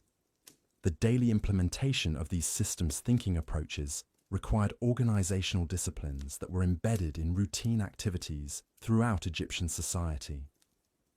People at every level understood that their individual responsibilities were part of larger systems that required coordination and mutual support to function effectively. Farmers understood that their individual agricultural decisions affected community food security and regional economic stability. Craftsmen understood that their quality standards and production schedules affected trade relationships and community reputation. Merchants understood that their business practices affected regional prosperity and inter-community relationships. This systems awareness wasn't just abstract understanding, it was practical knowledge that shaped daily decision-making and behavior in ways that optimized both individual effectiveness and collective performance.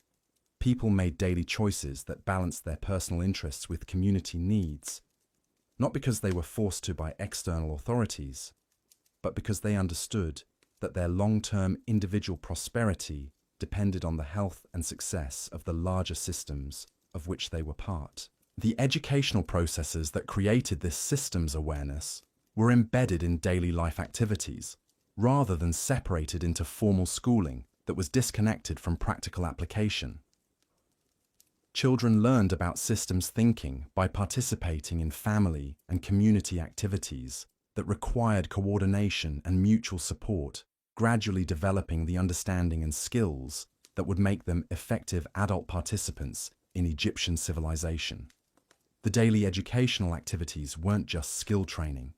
They were character development processes that taught values, attitudes, and habits of thought that supported effective participation in complex social and economic systems. Children learned not just what to do, but why it mattered, and how their individual contributions fit into larger patterns of collective action. This character development wasn't just moral instruction. It was practical preparation for adult responsibilities that required sophisticated understanding of cause and effect relationships, long-term consequences of short-term decisions, and the interdependencies that connected individual actions to community outcomes. The daily reinforcement of these lessons through practical application ensured that learning was deeply internalized and readily available for application in new and changing circumstances. Children didn't just memorize abstract principles. They developed intuitive understanding that allowed them to adapt their knowledge to situations that weren't covered in their formal education. This adaptive learning capability was essential for success in Egyptian society because the challenges and opportunities that people faced were constantly changing as environmental conditions, economic circumstances, and political situations evolved over time. The ability to apply fundamental principles to new situations was more valuable than detailed knowledge of specific procedures that might become obsolete. The daily practice of adaptive problem solving began early in childhood and continued throughout adult life, creating learning communities where knowledge was continuously refined and updated through practical experience and shared reflection on successes and failures. These learning communities weren't just educational institutions. They were innovation systems that generated continuous improvement in Egyptian capabilities and performance. Daily work activities included systematic attention to identifying better ways of doing things, testing new approaches, and sharing successful innovations with others who could benefit from them. The innovation processes weren't just individual creativity. They were collaborative efforts that combined different perspectives, expertise, and experience to develop solutions that were more effective than any individual could create alone. Daily work routines included time for experimentation, reflection, and discussion that supported continuous learning and improvement. But innovation wasn't just about technical improvements. It also included social innovations that improved coordination, cooperation, and conflict resolution within communities and between different groups. Egyptians continuously refined their social systems to better support individual well-being and collective effectiveness. The daily maintenance of these social systems required constant attention to relationship dynamics, communication patterns, and the informal processes that actually determined how well formal institutions functioned in practice. Community leaders spent significant time each day monitoring social conditions, identifying emerging tensions or problems, and facilitating the discussions and negotiations that prevented minor issues from escalating into serious conflicts. This social maintenance work wasn't just crisis management. It was proactive community development that strengthened social bonds, improved cooperation, and enhanced the collective capabilities that allowed communities to address challenges and pursue opportunities effectively. The daily social maintenance activities included everything from mediating disputes between individuals to facilitating discussions about community priorities and resource allocation. But they also included the less obvious work of maintaining the cultural traditions, shared values, and common understandings that provided the foundation for effective cooperation. This cultural maintenance work was essential because Egyptian society was constantly changing as new people joined communities, as economic conditions evolved, and as external influences introduced new ideas and practices. Maintaining cultural coherence while adapting to change required sophisticated understanding of what was essential to preserve and what could be modified without undermining community effectiveness. The daily cultural maintenance activities weren't just preserving the past, they were actively creating the future by determining how Egyptian traditions would evolve and adapt to changing circumstances. Community leaders facilitated discussions that helped people understand how traditional values and practices could be applied to new situations and how new opportunities could be pursued in ways that remained consistent with community values. These discussions weren't just abstract philosophical debates, they were practical problem-solving sessions that addressed specific challenges and opportunities that communities faced in their daily lives. The outcomes of these discussions shaped daily routines, resource allocation decisions, and social relationships in ways that determined community prosperity and individual well-being. The daily implementation of cultural adaptation decisions required coordination between different community groups, different generations, and different areas of specialization that might have different perspectives on appropriate responses to changing conditions. Older community members brought historical perspective and accumulated wisdom that helped evaluate proposed changes against past experience. Younger members brought energy, new ideas, and different perspectives that helped communities avoid becoming trapped in outdated approaches. People with different specializations brought technical expertise that helped evaluate the practical implications of different adaptation strategies. The daily coordination of these different perspectives required meeting processes, discussion formats, and decision-making procedures that maximize the benefits of diversity while maintaining the unity and focus necessary for effective collective action. These coordination processes weren't just democratic participation, they were sophisticated organizational systems that optimize group intelligence and decision-making effectiveness. The meeting processes alone were masterpieces of organizational design that balanced efficiency with inclusiveness, ensuring that important decisions received adequate consideration without becoming bogged down in endless discussion that prevented timely action. Different types of decisions required different types of meetings, with different participation rules, different discussion formats, and different decision-making procedures.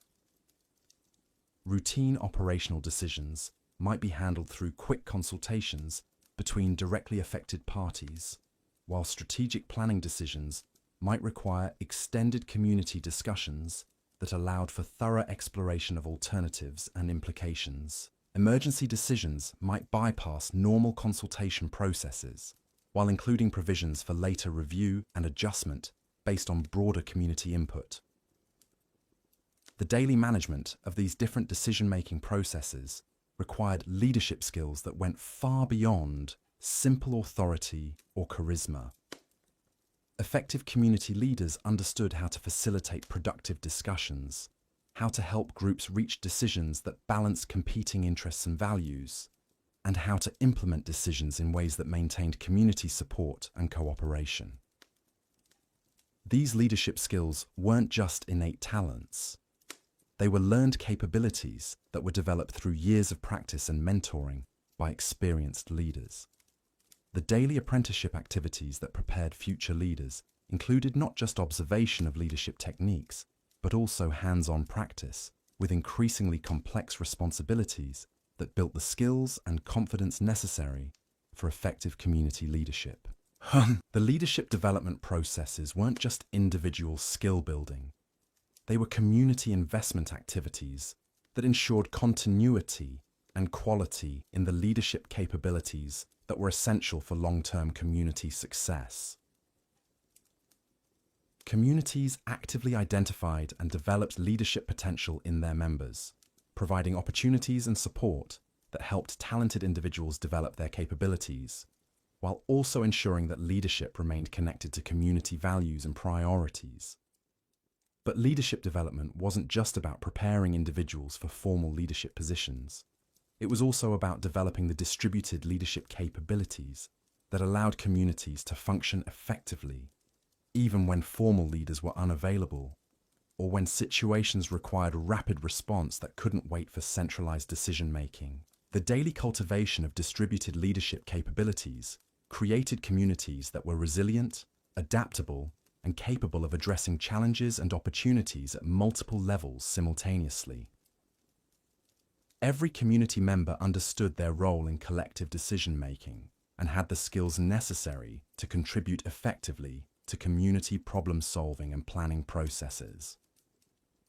This distributed leadership capability was one of the key factors that allowed Egyptian civilization to maintain stability and effectiveness through centuries of changing conditions and challenges that might have overwhelmed more centralized or hierarchical societies. The daily reality of distributed leadership in Egyptian communities reveals just how far ahead of their time these people really were in understanding human organization and motivation.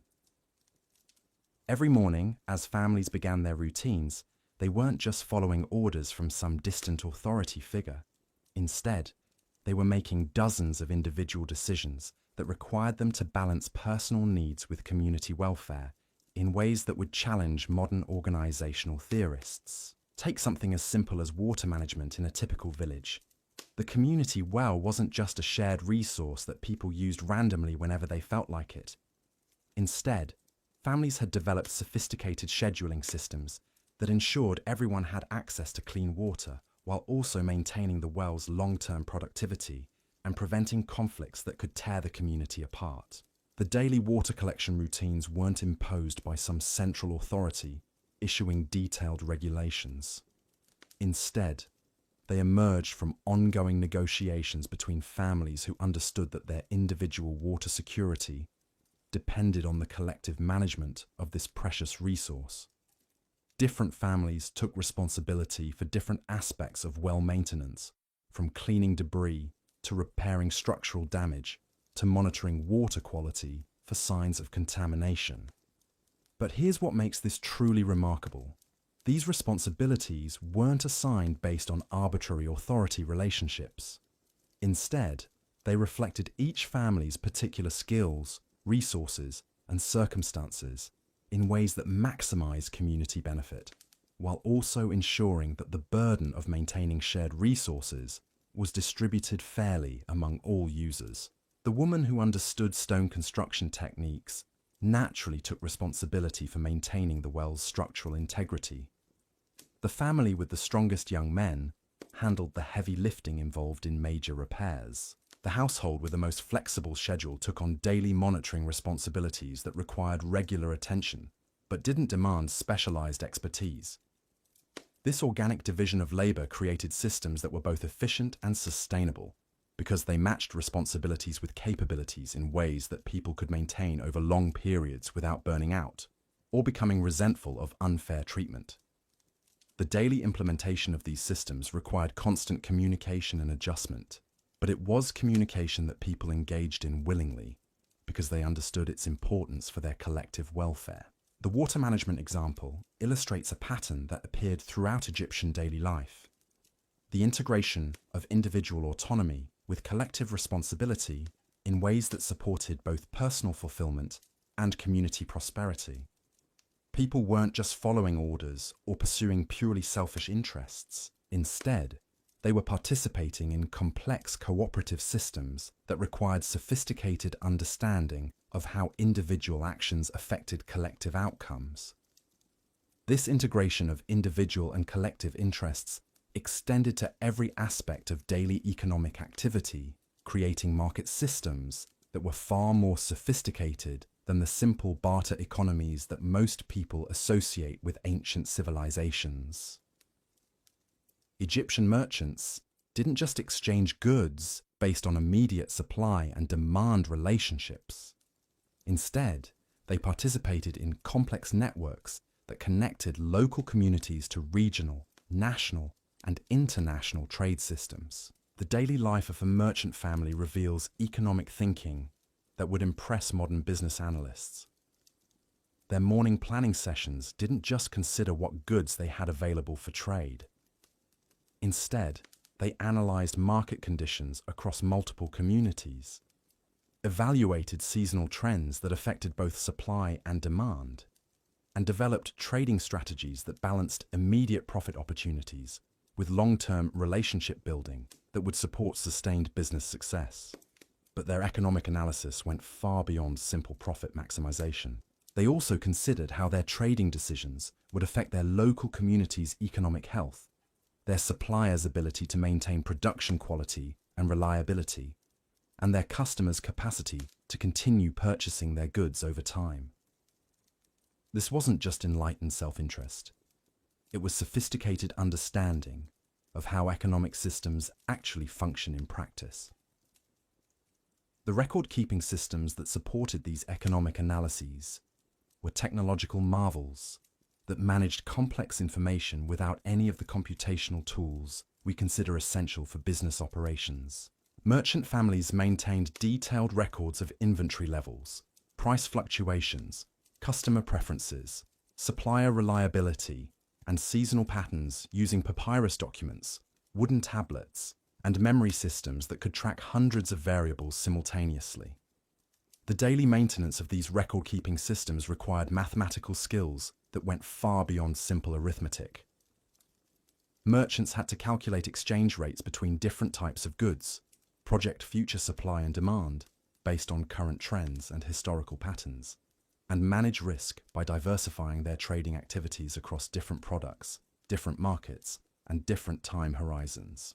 But perhaps most impressively, they had to do all of this mathematical analysis in their heads or using simple calculating tools, without the spreadsheets, databases, and analytical software that modern businesses depend on for far simpler calculations. The mental, mathematical capabilities that Egyptian merchants developed through daily practice would astonish most modern business people. The trading negotiations themselves reveal another dimension of Egyptian sophistication in managing complex human relationships for mutual benefit. These weren't simple haggling sessions where each party tried to extract maximum advantage from the other. Instead, they were collaborative problem-solving processes where traders worked together to find arrangements that provided adequate benefit for all parties, while also supporting the long-term relationships that made ongoing business possible. The negotiation processes required cultural sensitivity that went far beyond basic politeness. Merchants dealing with traders from different regions had to understand local customs, social hierarchies, religious practices, and economic traditions that affected how business relationships were established and maintained. A merchant who violated cultural norms in one community might find himself excluded from trading opportunities throughout an entire region. But cultural sensitivity wasn't just about avoiding offense. It was also about identifying opportunities for mutually beneficial arrangements that might not be obvious to outsiders who didn't understand local conditions and needs. A merchant who understood that a particular community had seasonal labor shortages might arrange trades that provided workers during critical periods in exchange for goods that were abundant locally but scarce in his home community. These complex trading arrangements required legal and social frameworks that could enforce agreements across long distances and extended time periods. Egyptian merchants developed contract systems that specified not just the basic terms of exchanges, but also contingency provisions that addressed what would happen if various problems or opportunities arose during the execution of trading agreements. The daily management of these contractual relationships required legal knowledge that went far beyond simple rule following. Merchants had to understand how different legal traditions operated in different communities, how to structure agreements that would be enforceable across jurisdictional boundaries, and how to resolve disputes in ways that preserved business relationships while also protecting their legitimate interests. But the legal frameworks were just one component of broader social systems that supported complex economic relationships.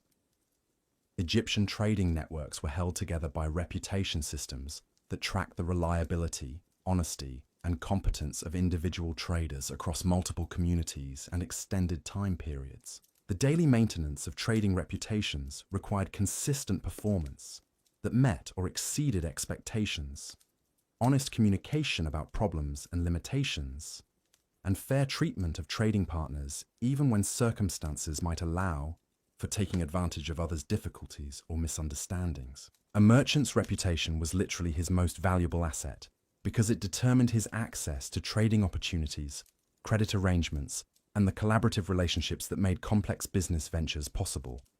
The reputation systems weren't just informal gossip networks. They were sophisticated information management systems that collected, verified, and transmitted reliable information about trader performance across vast networks of business relationships. Trading communities maintained detailed records of individual merchants' reliability, quality standards, and business practices that informed credit decisions, partnership opportunities, and the selection of trading partners for new ventures. These reputation systems created powerful incentives for honest and competent business practices, because merchants who developed reputations for unreliability or dishonesty found themselves excluded from the most profitable trading opportunities.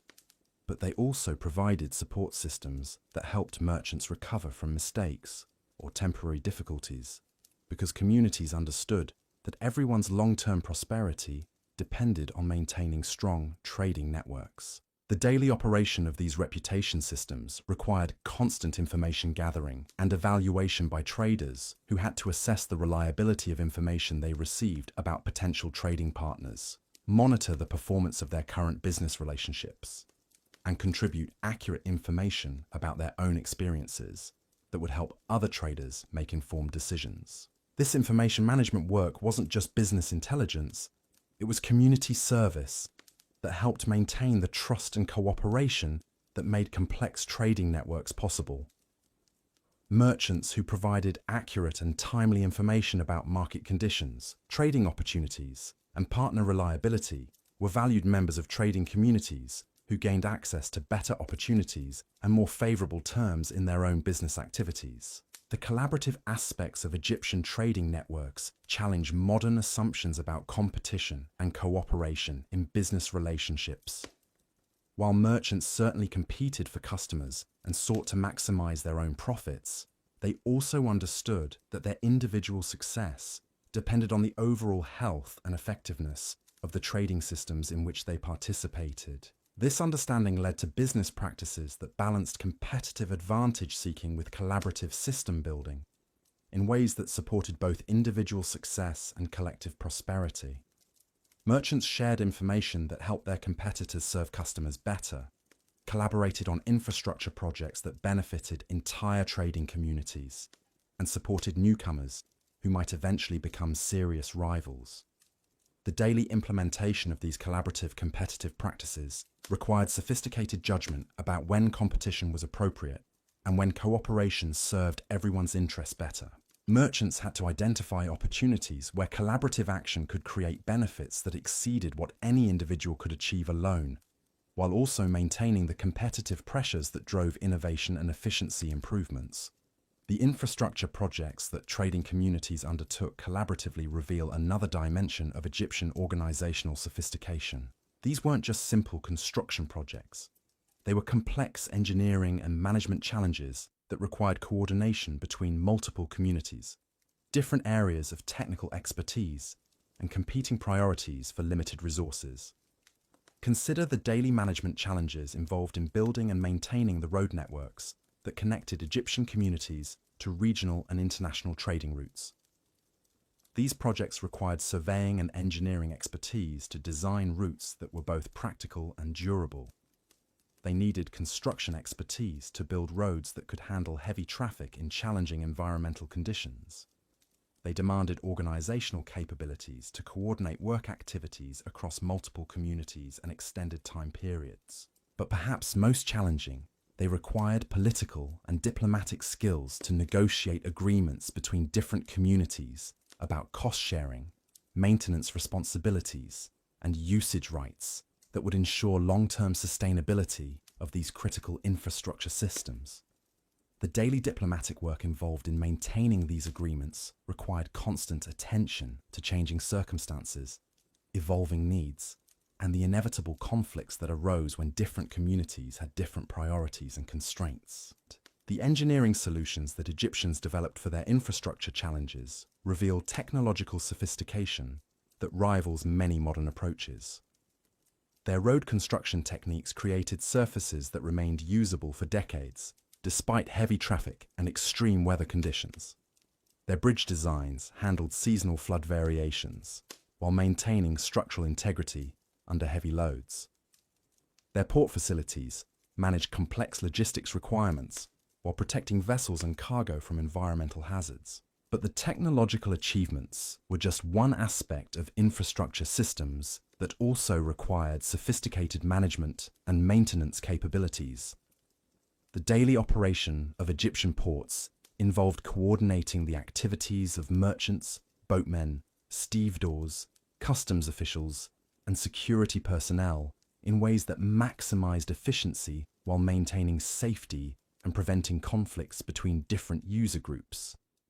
Port managers had to balance competing demands for limited dock space, coordinate loading and unloading activities to minimize delays, manage customs and tax collection processes that generated essential government revenue, and maintain security systems that protected valuable cargo and prevented smuggling or other illegal activities. The daily coordination challenges were enormous because ports handled traffic from multiple communities with different customs, different legal systems, and different business practices.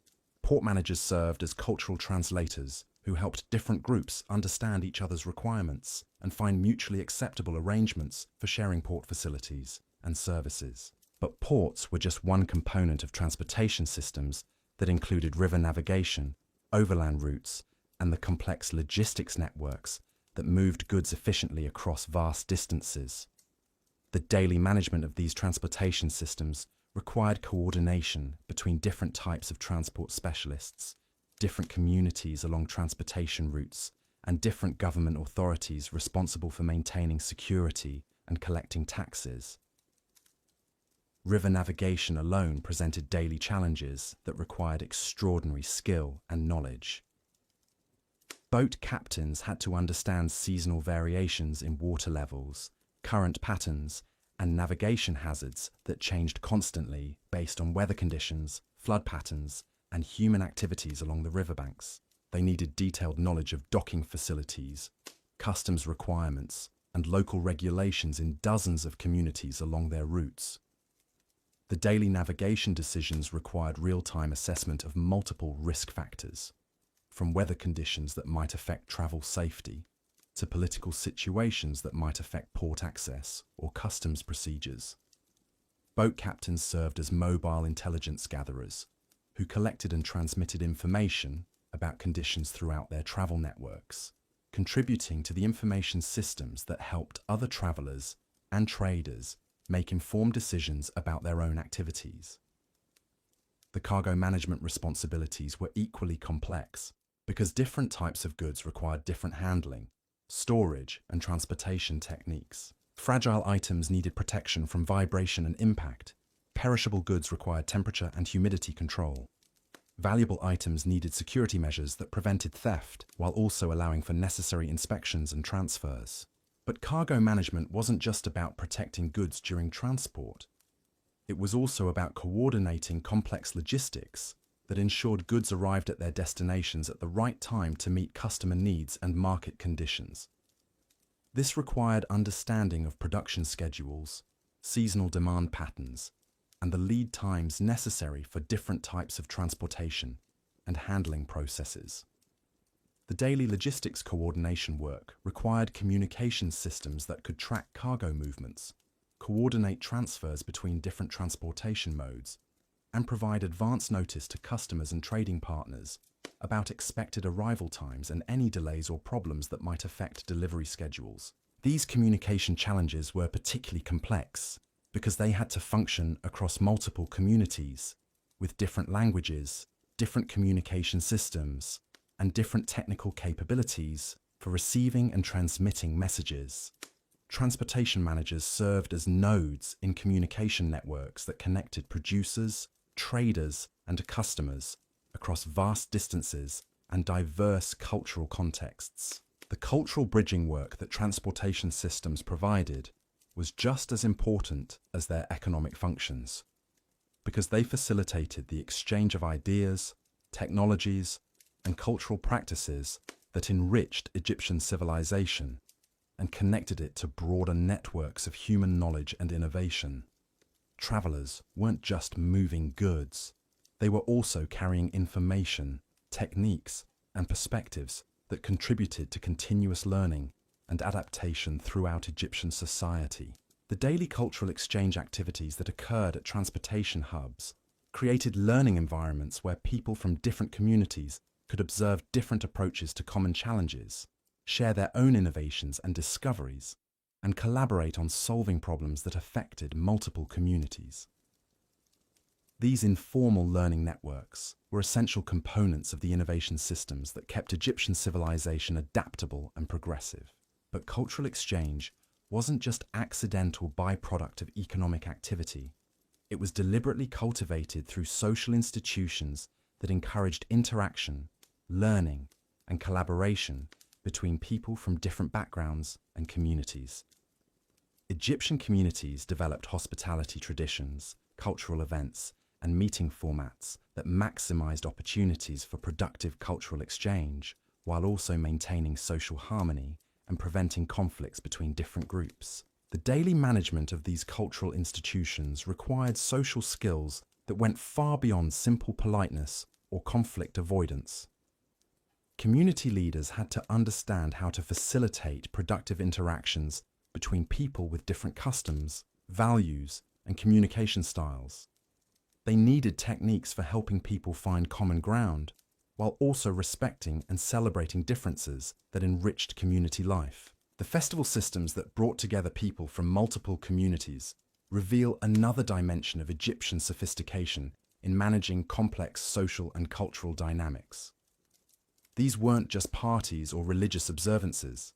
They were carefully orchestrated events that served multiple functions simultaneously, from economic coordination to conflict resolution to cultural transmission and innovation. The daily preparation activities for major festivals required months of advanced planning that coordinated the efforts of multiple communities, different areas of specialization, and competing demands for limited resources.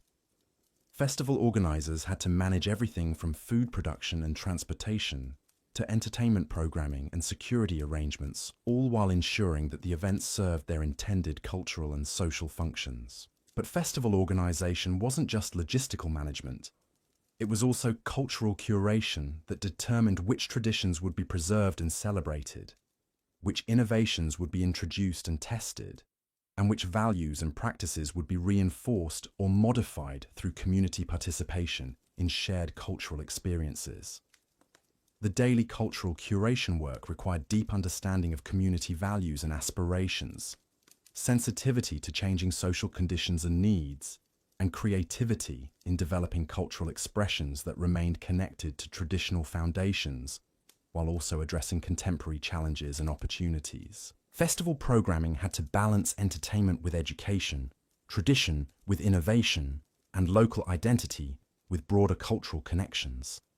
Successful festivals created experiences that people enjoyed and remembered, while also transmitting important cultural knowledge and strengthening social bonds that supported community cooperation and resilience. The educational functions of festivals reveal another aspect of Egyptian sophistication in managing knowledge transmission and cultural continuity. These events weren't just opportunities for people to have fun.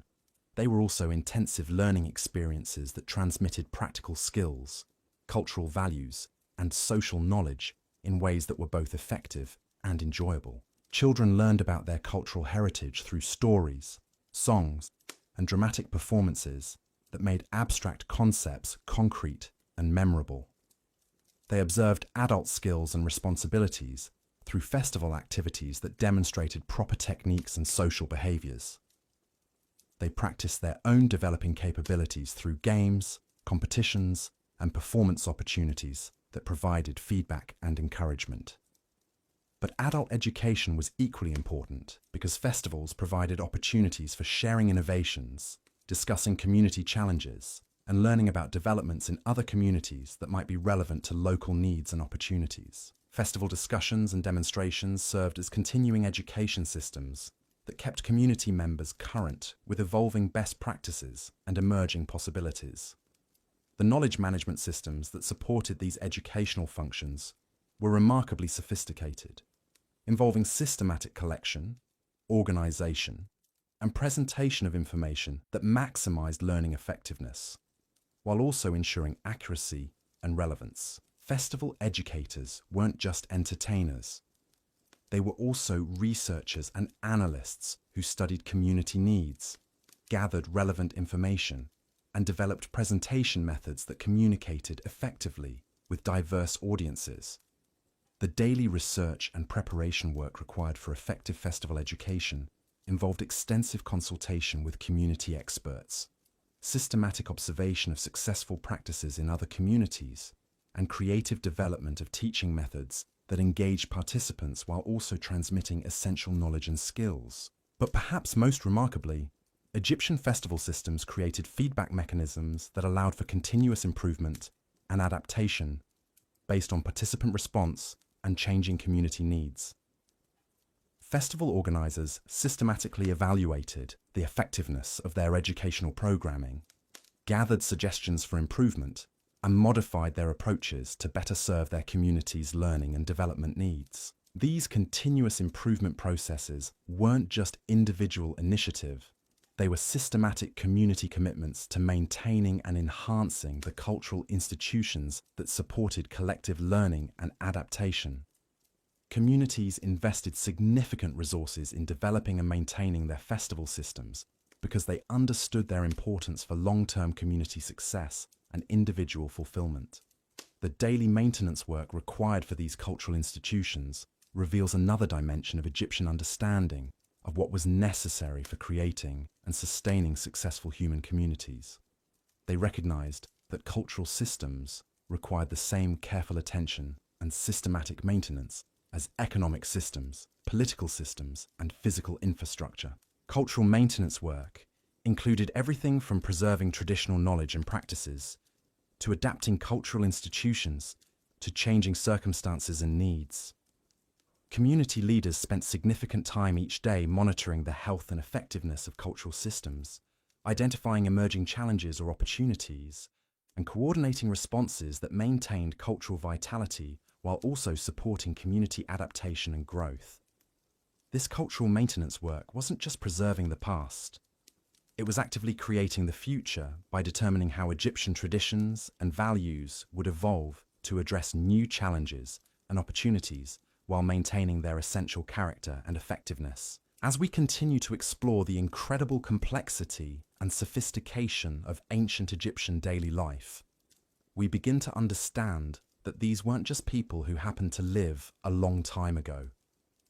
They were sophisticated human beings who had developed solutions to fundamental challenges of human organization, cooperation, and cultural development that remain relevant and impressive even by modern standards. Their daily routines reveal people who understood that creating successful communities required constant attention to multiple interconnected systems that had to be maintained, adapted, and improved on an ongoing basis.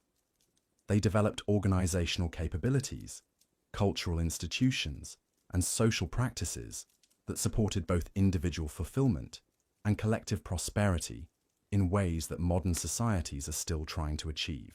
But to fully appreciate their achievements, we need to continue our exploration of how these remarkable people managed the countless details and challenges that filled their daily lives, creating and maintaining one of history's most successful and enduring civilizations through sophisticated understanding of what humans need to thrive individually and collectively. The religious dimensions of daily Egyptian life reveal layers of spiritual sophistication that would challenge anyone who thinks ancient peoples had simple, superstitious beliefs. Every morning, as families began their routines, they weren't just going through mechanical motions to survive another day.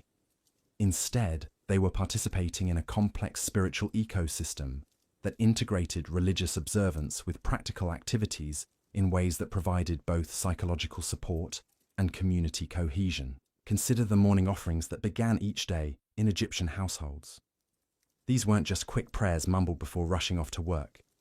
Instead, they were carefully structured rituals that required specific preparations, proper timing, and genuine spiritual engagement that connected individuals to cosmic forces. They believed governed everything from personal health to agricultural success. The preparation of morning offerings required knowledge that went far beyond simple memorization of religious formulas. Family members had to understand which offerings were appropriate for different occasions, which deities should be honored for different types of requests or gratitude, and how to perform rituals in ways that demonstrated proper respect and achieved desired spiritual outcomes. But here's what makes Egyptian religious practice truly remarkable. It wasn't separated from daily practical activities. Instead, religious observances were integrated into work routines, family responsibilities, and community interactions in ways that made spiritual practice a constant element of daily life, rather than something confined to special occasions or designated sacred spaces. A farmer beginning his day in the fields didn't just grab his tools and start working. Instead, he began with offerings and prayers that asked for divine protection from accidents, favorable weather conditions, and successful crop growth. But these prayers weren't just wishful thinking. They were accompanied by practical preparations that demonstrated his commitment to doing his part to achieve the outcomes he was requesting from the gods. The tools themselves were often blessed or consecrated through rituals that connected their practical functions to spiritual purposes. A hoe wasn't just a piece of metal for breaking ground. It was a sacred implement that participated in the divine process of bringing forth life from the earth. This spiritual understanding of tools and work processes created attitudes toward daily labor that modern people might find difficult to comprehend. Work wasn't just something you did to earn money or survive. It was a form of worship that connected human activities to cosmic purposes and divine will. This understanding created work ethics and quality standards that went far beyond what economic incentives alone could motivate. Because people believed their daily labor contributed to maintaining the harmony and order that kept the universe functioning properly. The daily religious observances that accompanied work activities weren't time-consuming ceremonies that interfered with productivity. Instead, they were brief but meaningful acknowledgements that integrated spiritual awareness into practical activities without disrupting the efficiency and focus necessary for effective work performance. A craftsman shaping wood might pause periodically to acknowledge the spirit of the tree that provided his material, ask for guidance in achieving proper proportions and finish quality, or express gratitude for the skills and opportunities that made his work possible. These spiritual pauses actually enhanced rather than hindered work quality, because they encouraged the kind of mindful attention and emotional engagement that produced superior results.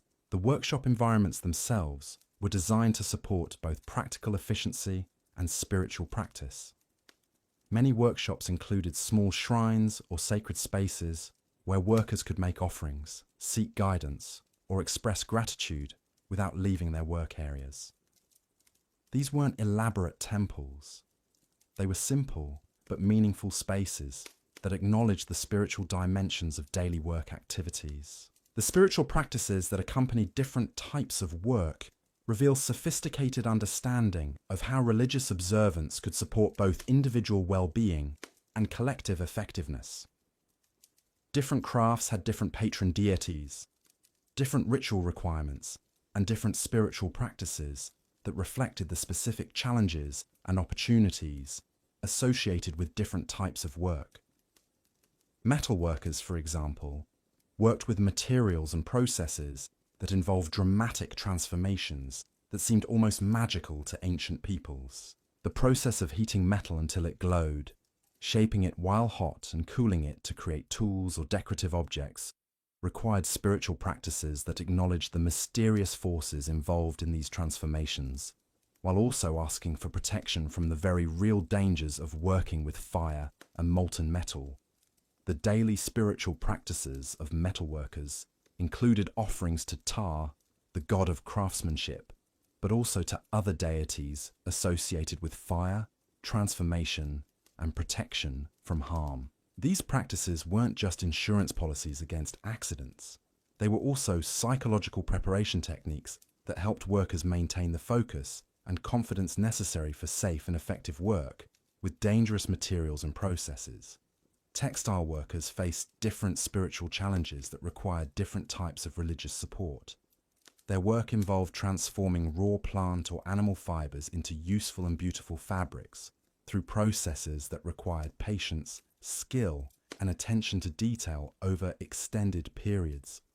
The spiritual practices associated with textile work emphasize persistence, creativity, and the kind of meditative focus that could sustain high-quality work through long, repetitive processes. The daily religious observances of textile workers included prayers for steady hands, clear vision, and the creative inspiration necessary for developing beautiful and functional fabric designs.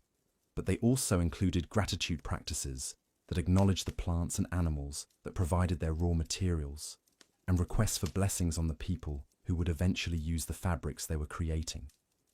This awareness of the broader purposes and connections of their work created meaning and satisfaction that went far beyond simple economic compensation. Textile workers understood that their daily labor contributed to clothing families, decorating homes, and creating the material culture that supported community life and individual dignity. The spiritual practices associated with food preparation and storage reveal another dimension of Egyptian religious sophistication. Food wasn't just fuel for physical bodies, it was also spiritual nourishment that connected people to the divine forces that governed fertility, growth, and abundance.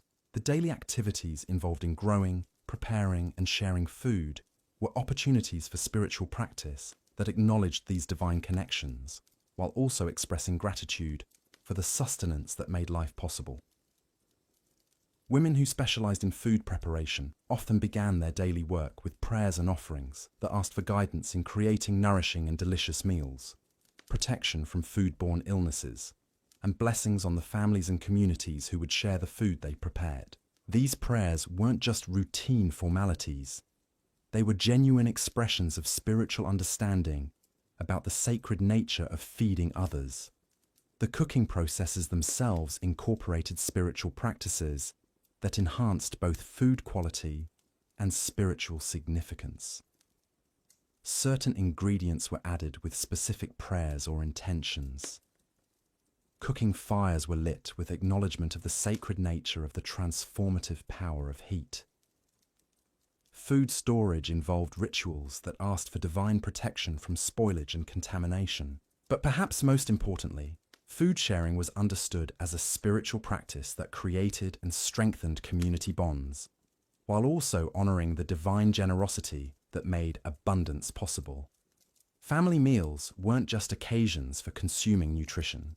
They were spiritual celebrations that acknowledged the many sources of blessing that made shared abundance possible. The daily religious practices associated with child rearing reveal Egyptian understanding of the spiritual dimensions of family life and community development. Children weren't just economic assets or sources of emotional satisfaction. They were also spiritual beings whose proper development required religious guidance and divine protection that complemented parental care and community support. The daily spiritual practices of parents included prayers for their children's health, safety, and proper development, but also for wisdom in providing appropriate guidance and discipline. Parenting was understood as a spiritual responsibility that required divine support and guidance, because raising children properly affected not just individual families, but also the future well-being of entire communities. Children themselves participated in daily religious practices that were appropriate for their developmental stages and gradually prepared them for the adult spiritual responsibilities they would eventually assume. These weren't just formal religious education sessions. They were integrated learning experiences that taught spiritual concepts through participation in family and community religious activities. Young children learned prayers and simple rituals by observing and gradually participating in family religious practices. As they grew older, they took on more complex responsibilities that required greater understanding of religious principles and more sophisticated spiritual practices. By adulthood, they possessed the religious knowledge and spiritual disciplines necessary for maintaining their own spiritual practices, while also contributing to community religious life. The educational aspects of Egyptian religious practice reveals sophisticated understanding of how spiritual development could support both individual fulfillment and community effectiveness. Religious education wasn't just memorization of prayers and rituals. It was character development that taught values, attitudes, and behavioral patterns that supported both personal well-being and social cooperation. Daily religious practices taught patience through rituals that required careful preparation and sustained attention. They taught gratitude through acknowledgement of the many sources of blessing that made daily life possible. They taught humility through recognition of human dependence on divine guidance and support. They taught responsibility through understanding of how individual actions affected both personal spiritual development and community well-being. But perhaps most importantly, daily religious practices taught systems thinking that helped people understand how their individual activities connected to larger patterns of meaning and purpose. Religious observances weren't just personal spiritual exercises. They were also educational experiences that taught about cosmic order, social responsibility, and the interconnections that linked individual actions to collective outcomes. The seasonal variations in Egyptian religious practices reveal another dimension of spiritual sophistication that integrated religious observance with natural cycles and community activities. Different times of year brought different spiritual opportunities and responsibilities that reflected changing environmental conditions, agricultural activities, and community needs. During flood season, when the Nile inundated the farmlands and outdoor work was limited, religious practices emphasized reflection, planning, and preparation for the intensive activities that would follow when the waters receded. This was a time for spiritual renewal that prepared individuals and communities for the challenges and opportunities of the coming agricultural cycle. The daily religious practices during flood season included extended meditation periods, intensive study of religious texts and traditions, and community discussions about spiritual and practical preparations for the year ahead. These weren't just ways to pass time during forced inactivity. They were essential spiritual work that built the individual and collective resources necessary for success in the demanding periods that followed. Planting season brought different spiritual emphases that reflected the hope, anxiety, and intensive activity associated with beginning new agricultural cycles. Daily religious practices during this period focused on requests for favorable weather, protection from pests and diseases, and divine blessing on the seeds and plantings that would determine the year's food security. The spiritual practices associated with planting weren't just requests for divine intervention. They were also psychological preparation techniques that helped farmers maintain the confidence and persistence necessary for effective work, despite the uncertainties and challenges they faced. Planting required faith that seeds placed in the ground would eventually produce abundant harvests, and religious practices provided the spiritual support necessary for maintaining this faith through periods of doubt and difficulty. Harvest season brought spiritual practices that emphasized gratitude for successful crops, requests for continued protection during the vulnerable period when stored food could be damaged or destroyed, and preparation for the community celebrations that marked the completion of another successful agricultural cycle. The daily spiritual practices during harvest season included thanksgiving offerings that acknowledged divine generosity, prayers for wisdom in managing and distributing the harvest fairly, and requests for continued blessing on the community relationships that made successful agriculture possible. These practices weren't just expressions of individual gratitude.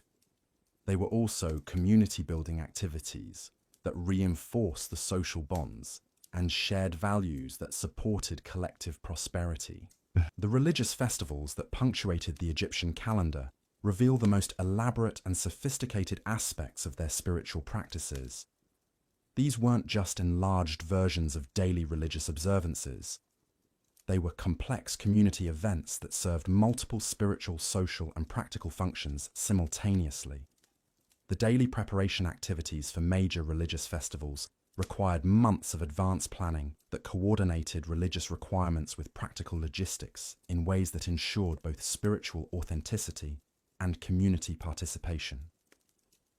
Festival organizers had to understand religious traditions and requirements while also managing the complex practical arrangements necessary for large community gatherings.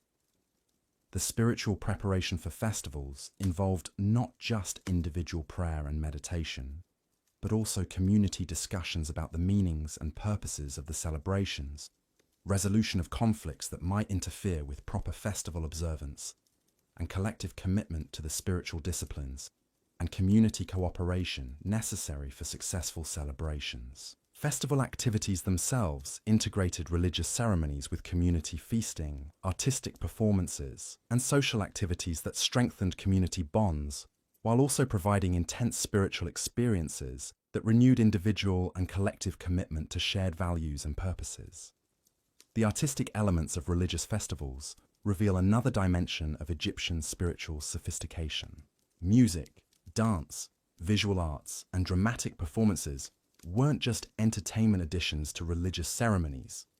They were integral components of spiritual practices that engaged multiple senses and emotional capacities in ways that created profound religious experiences. The daily preparation of festival artistic elements required collaboration between religious authorities, who understood spiritual requirements, and artists who possessed the technical skills necessary for creating effective performances. This collaboration produced artistic expressions that were both spiritually authentic and artistically excellent, creating religious experiences that were both meaningful and memorable. The musical compositions created for religious festivals weren't just pleasant sounds that provided background for ceremonies. They were sophisticated artistic works that use rhythm, melody, and harmony to create specific emotional and spiritual states that enhanced religious participation and understanding.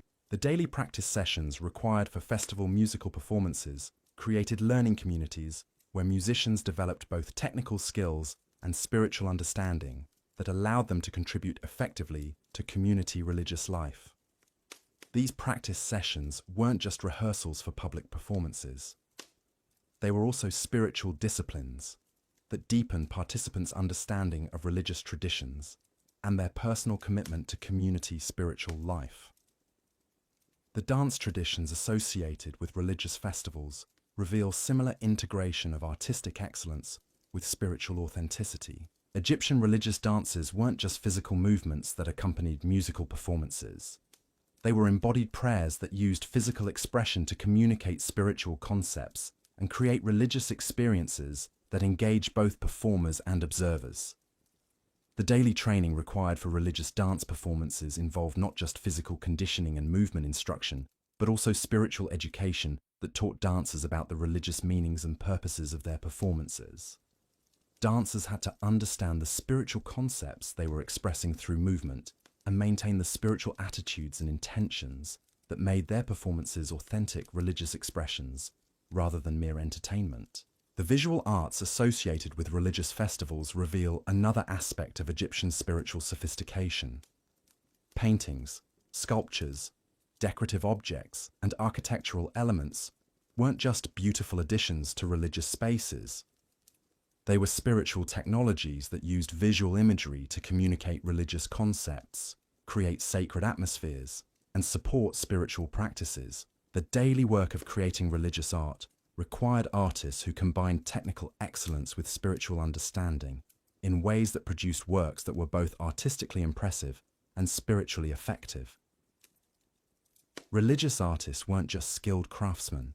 They were also spiritual practitioners whose artistic work was itself a form of religious practice that contributed to community spiritual life.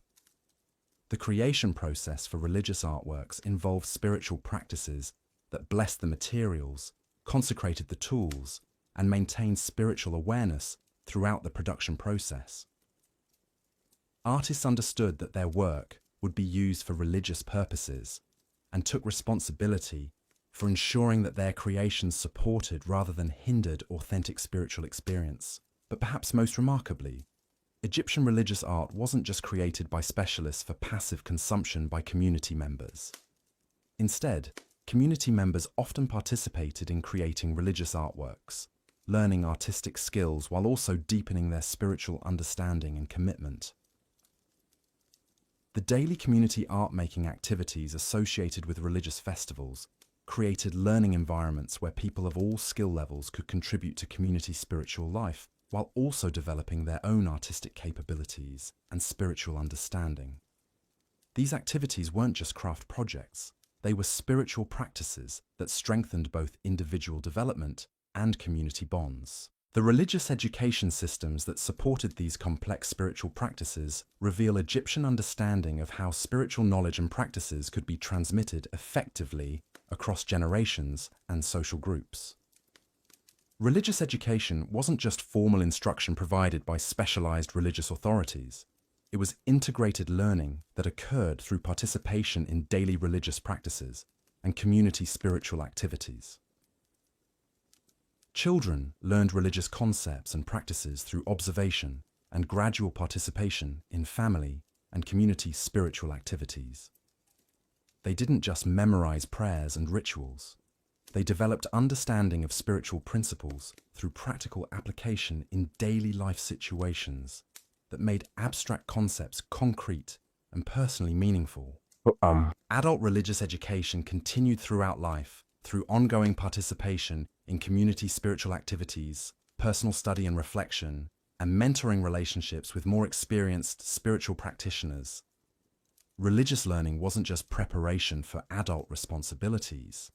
It was lifelong development that deepened understanding and strengthened spiritual practices over time.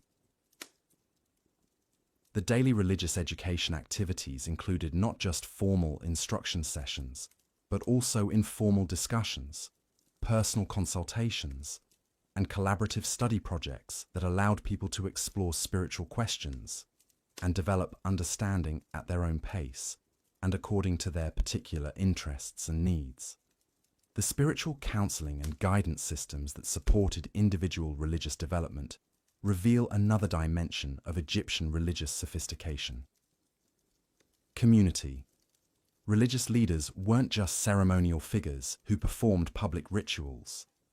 They were also spiritual advisors who provided personal guidance and support for community members facing spiritual challenges or seeking deeper understanding. The daily spiritual counseling activities included individual consultations about personal spiritual questions, guidance for people facing difficult life decisions, and support for individuals experiencing spiritual crises or challenges.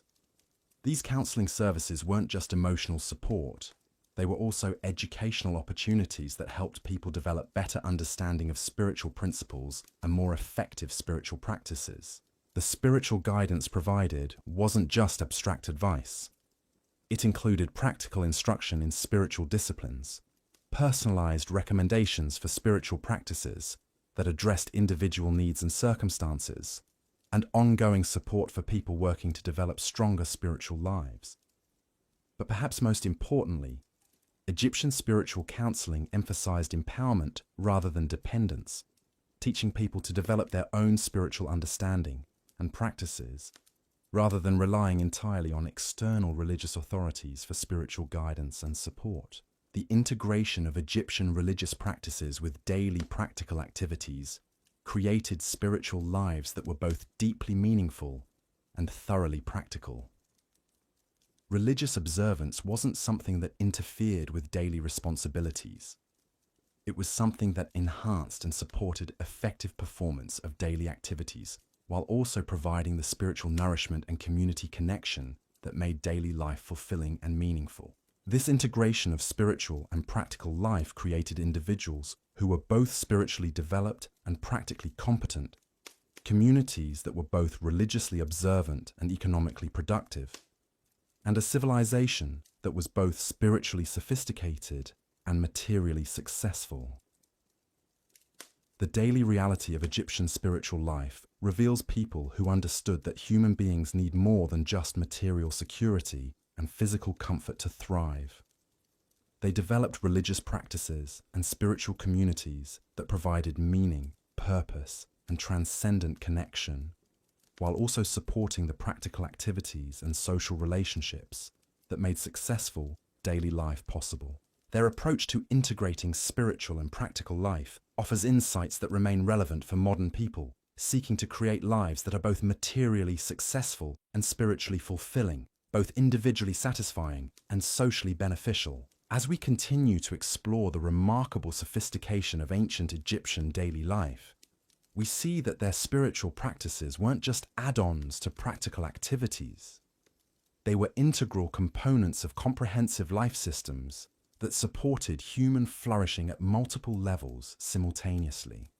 The healthcare systems that supported Egyptian daily life reveal another dimension of their sophisticated understanding of human needs and effective community organization.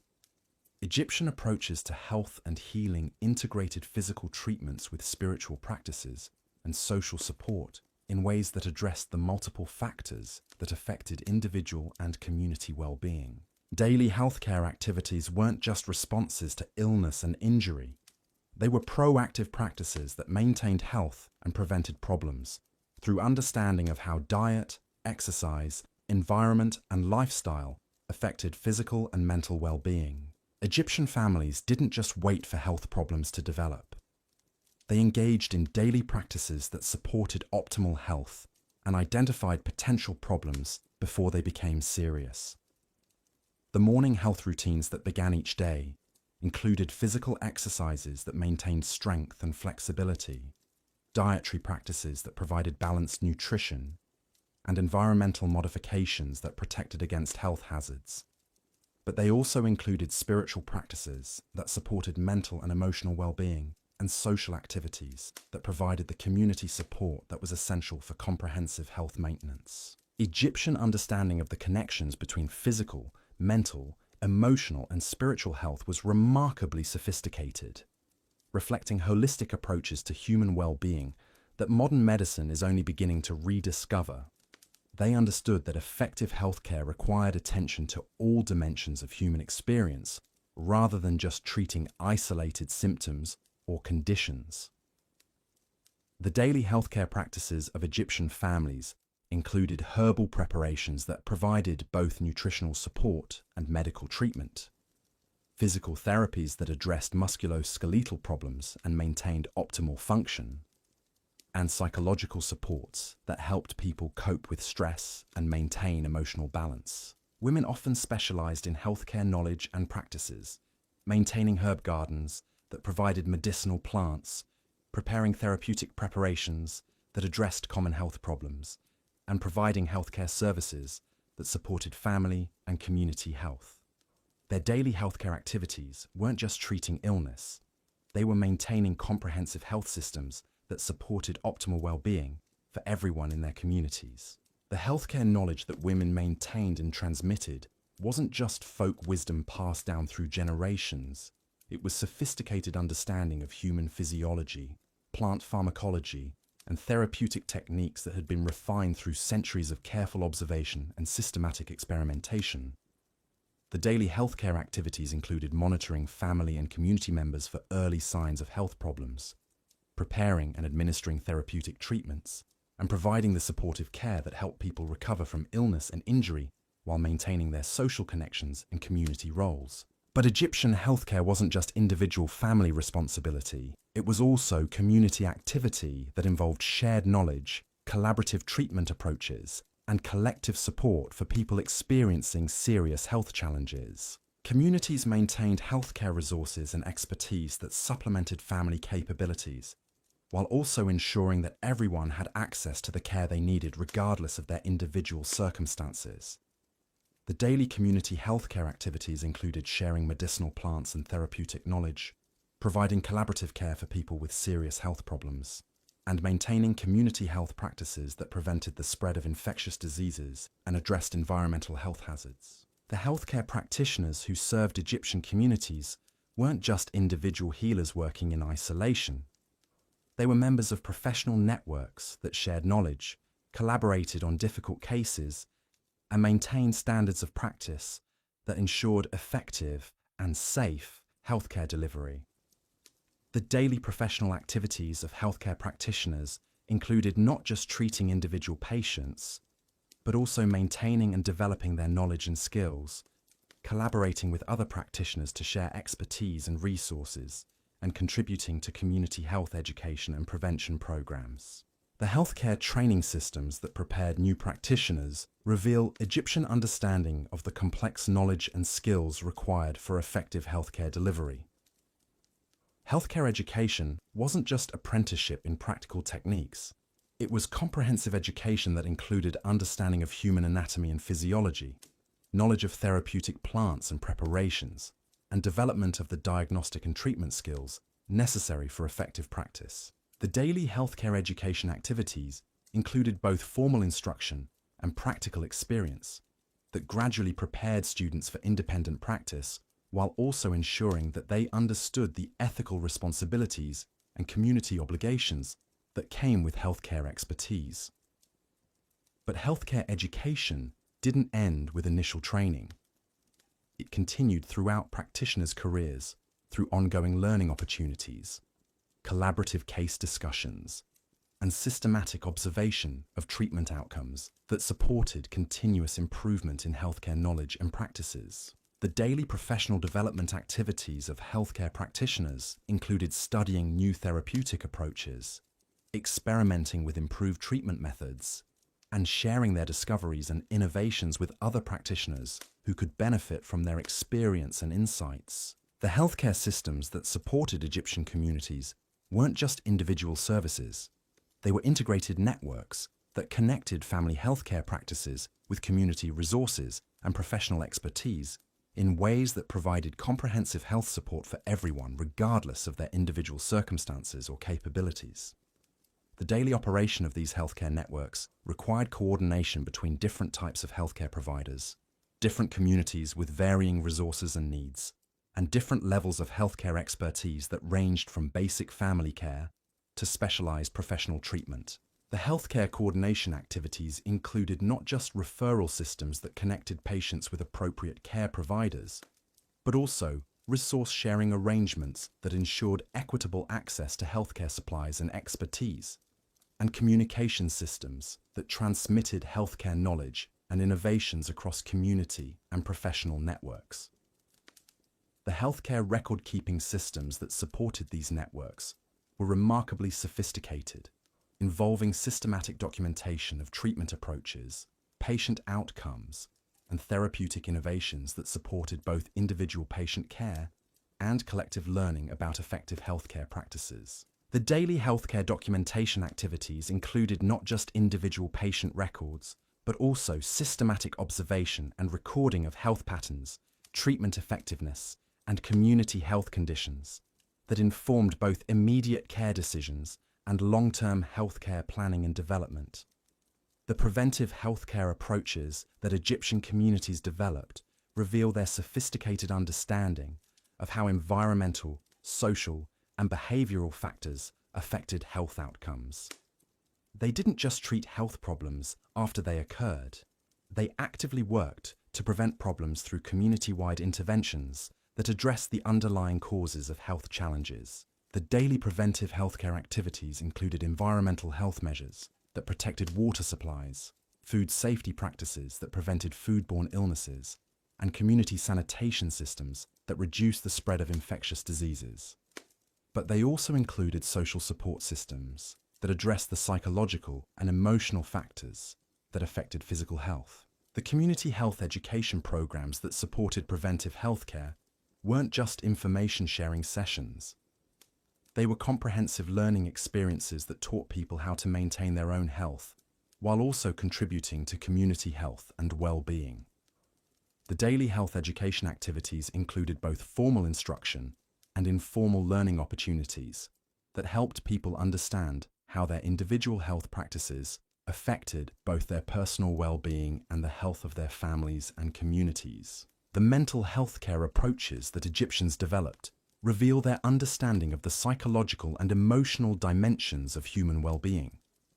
They recognized that mental and emotional health were essential components of overall health that required systematic attention and support, just like physical health conditions.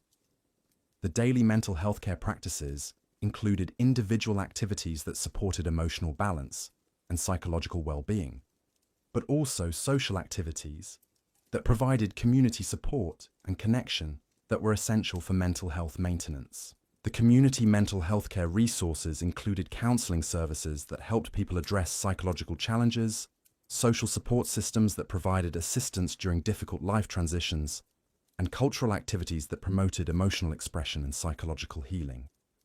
The daily mental health care activities of communities included monitoring for signs of psychological distress, providing supportive interventions that addressed emotional challenges, and maintaining the social connections and cultural practices that supported optimal mental health for all community members. The integration of Egyptian healthcare systems with other aspects of daily life created comprehensive support systems that addressed human well-being holistically, rather than fragmenting care into isolated specialties that addressed individual symptoms without considering broader health contexts. The daily healthcare activities weren't separate from work, family, and community responsibilities. They were integrated into all aspects of life in ways that supported optimal functioning, while also maintaining the social connections and meaningful activities that were essential for comprehensive well-being. This integrated approach to healthcare created individuals who were not just free from disease, but actively healthy and capable of contributing effectively to family and community life. It also created communities that were resilient, adaptive, and capable of maintaining health and well-being even during challenging periods or difficult circumstances. The Egyptian approach to integrating healthcare with daily life offers insights that remain relevant for modern people seeking to create comprehensive health systems that support both individual well-being and community resilience in sustainable and effective ways. But healthcare was just one component of broader social support systems that addressed the full range of human needs and challenges that affected individual and community well-being.